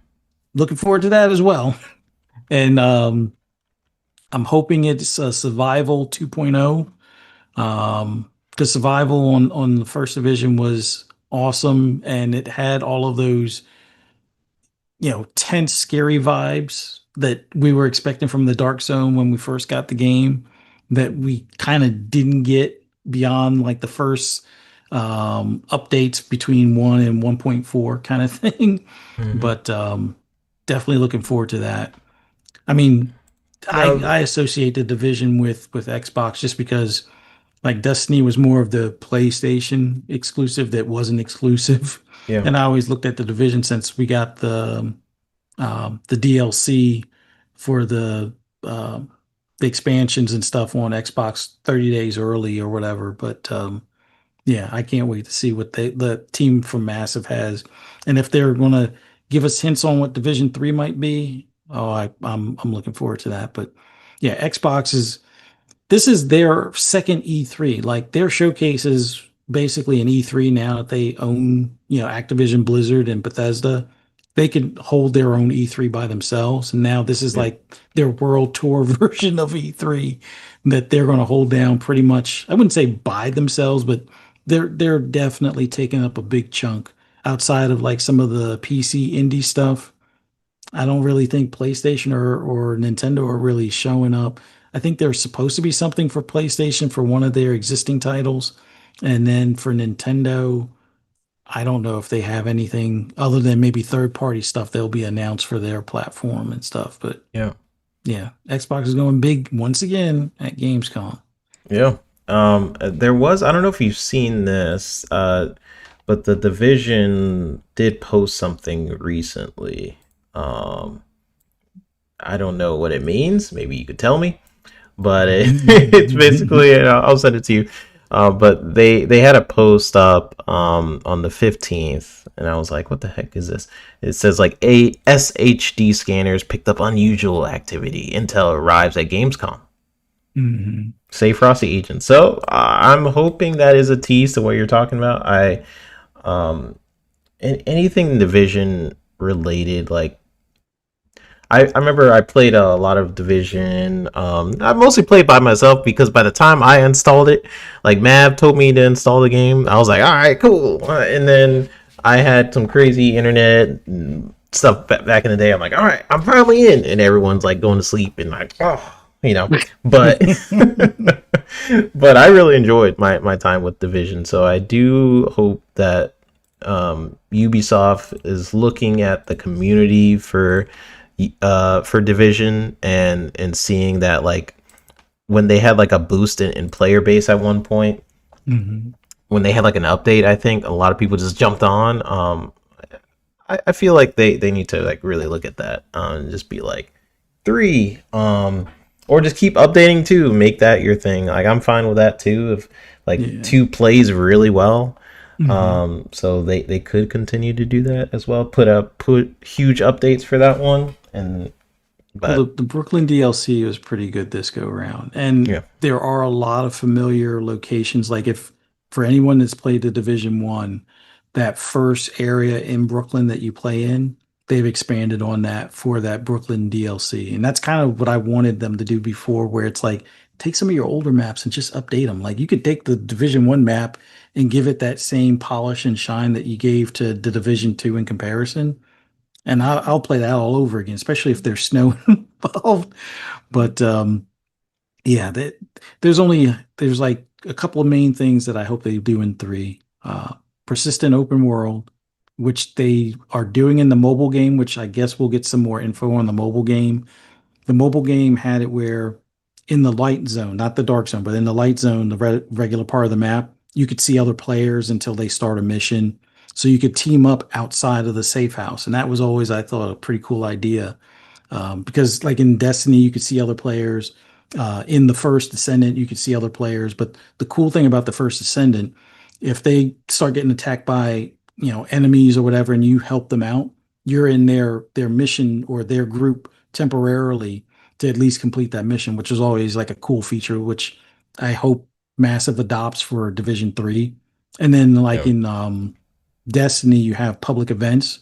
I've always thought it'd be perfect if they had like a trash truck roaming around the streets of New York or whatever, mm, and you have like a whole bunch of elite cleaners on it, and it's like you hear the trash truck pull up, and it's like you better team up and get everybody to do like a public event to fight them because it's going to be like two or three heavy cleaners with those blow torches that can reach like 2 city blocks or whatever, and then Mm. have like the grenade guys and stuff, throwing stuff at you. And it's like, hey, that could be a great like team build thing in the open world. So you don't have to necessarily go into the dark zone to get that type of experience and stuff. Or have the LMB, which was like the military that from the first one, Oh yeah. load them up in an APC. You hear the APC come up the street, and it's like, oh, what's that noise? And you turn around, and it's like a whole bunch of LMB jump out, so you'd have to fight them and stuff. But yeah, that would be pretty cool. Yeah, I like the garbage truck idea. Um, might pitch that to some peeps. I used to work at Ubisoft. I still know a few people over there. Be like, hey y'all, Fuzzy put this idea out. I feel like this is a good idea. No, I do hope like out of all the franchises that Ubisoft, I know they're really focused in um on Assassin's Creed. Like that's their baby. They know that they make a lot of money from Assassin's Creed, but I do hope they're looking at some of these other franchises and like freaking Splinter Cell. Come on, Yeah. like oh my gosh, and continuing on that. So, shout out to everybody in the chat. We're gonna get on out of here, but before we do, I'm gonna read you guys conversations. We got Caitlin dropping on in. Hey, Kate. I was watching your guys' vlog. I freaking love what you guys are doing over there with your food vlogs and stuff like that. You guys are awesome. My fam over there. Appreciate y'all. Decado is saying, hi, Kate. Thatch is on in here. We got Meet the Cheater saying, I was looking at High on Life a couple days ago. Definitely going to play it before High on Life 2 drops. Yes, please do. High on Life is very underrated. I feel like it was a very good game. It was hilarious. The writers of Rick and Morty. I mean, I've worked with some of them. I did a couple episodes on Rick and Morty. They are unhinged. They are freaking unhinged, and that really comes across in the High on Life game. Like it's like it feels like they were drinking while they were making that script, and it's just chaotic and super smart and fun. So definitely check out High on Life. It was on Game Pass. I don't know if it's still on Game Pass. Um, but yeah, check it out. Meet the Cheater says Souls-like definition is kind of broad, but the core similarity is you kill enemies to get souls or some other form of EXP, and if you die, you drop it, and if you die again, you lose it. Yeah, when I was making the comparison, I think some people think that I think Ninja Gaiden is like a Souls-like game. No, not necessarily. I think they do have some similarities in terms of you dying over and over, and you learn from your death. So when I think about a Souls-like game, to me, my personal definition of a Souls-like game is like you are really learning from your death. So when you're playing like Bloodborne or Dark Souls, the boss will do something crazy, and you learn his patterns, and then you're like, oh, he's kind of like that, and then it's like almost like a one-hit kill sometimes.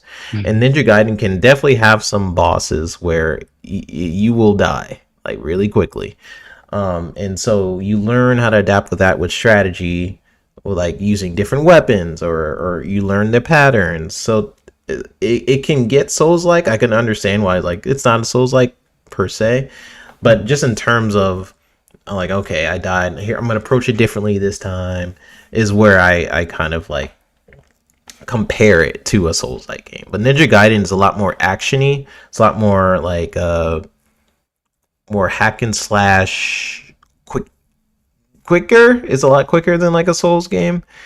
But it is missing some Souls elements, like kind of what's in Jedi. I would say Jedi definitely steals from the Souls formula, where there's like a camp where you like kind of pray at. You can like a campsite like in Dark Souls. It's kind of missing where you. I'm trying to not think. as punishing because you don't really drop anything for like Jedi, but Yeah. it does have Although, at least for me, the difficulty didn't scale up. But then again, I probably played it on easy mode because those things with the tongues, the frog things, Oh were yeah, annoying because I kept on trying to yank his tongue out and then chop it, and it's like the first few times it worked perfect, and then the later ones, I guess you probably shouldn't do the force pull because it seems like you're still getting damaged otherwise. So yeah.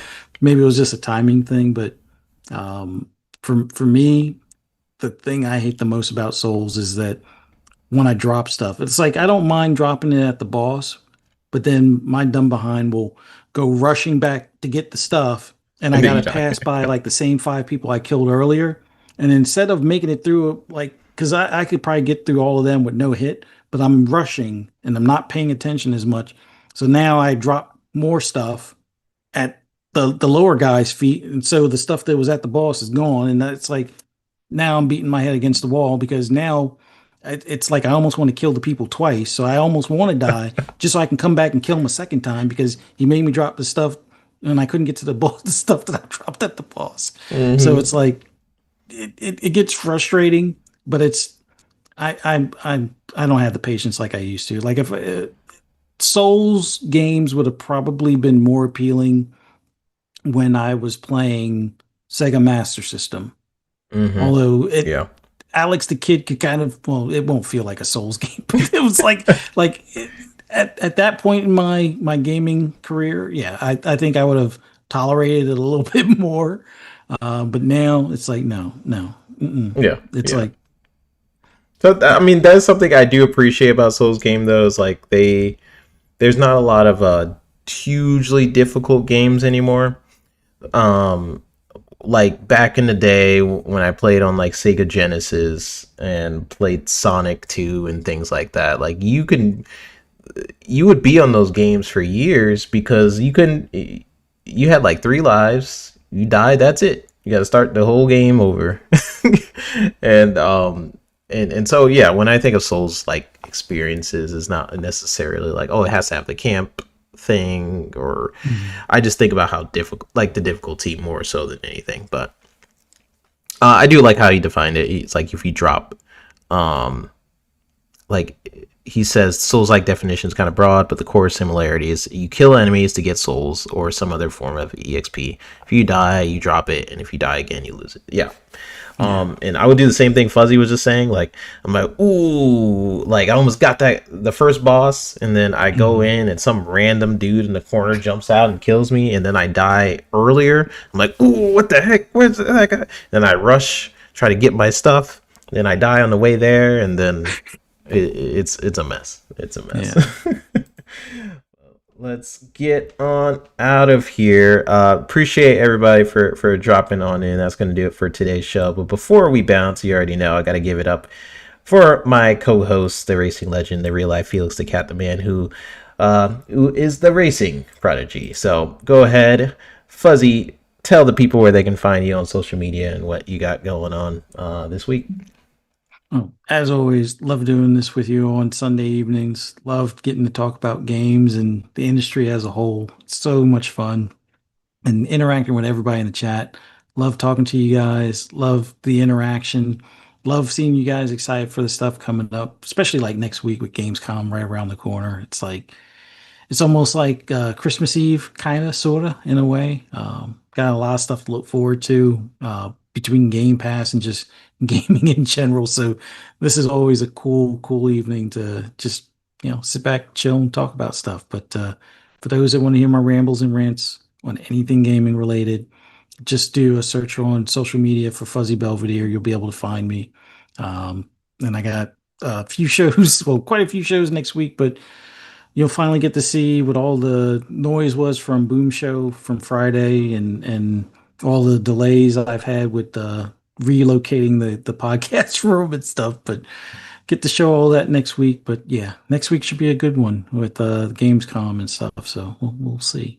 And look forward to seeing hopefully everybody in the chat here same time next week. Look forward to it. Yeah. Appreciate everyone again for coming on by. And Fuzz, I can't wait to see your new setup and whatever you got teased up. Um and appreciate you as always. And of course, thank you all for tuning in. If you agreed with us or not, let us know in the comments section down below. Be sure to hit that like and subscribe button on your way out. We had a lot of new people, new faces in the chat from Web Dave, and people just probably just dropping on in. Yeah, check us out. We're here every Sunday. We took a little bit of a break because life happens, but we'll be here next Sunday, same time, same place. So be sure to check us out. And yeah, it's always appreciated, never expected. And I'm 3-Bit signing out, and have a good one, y'all.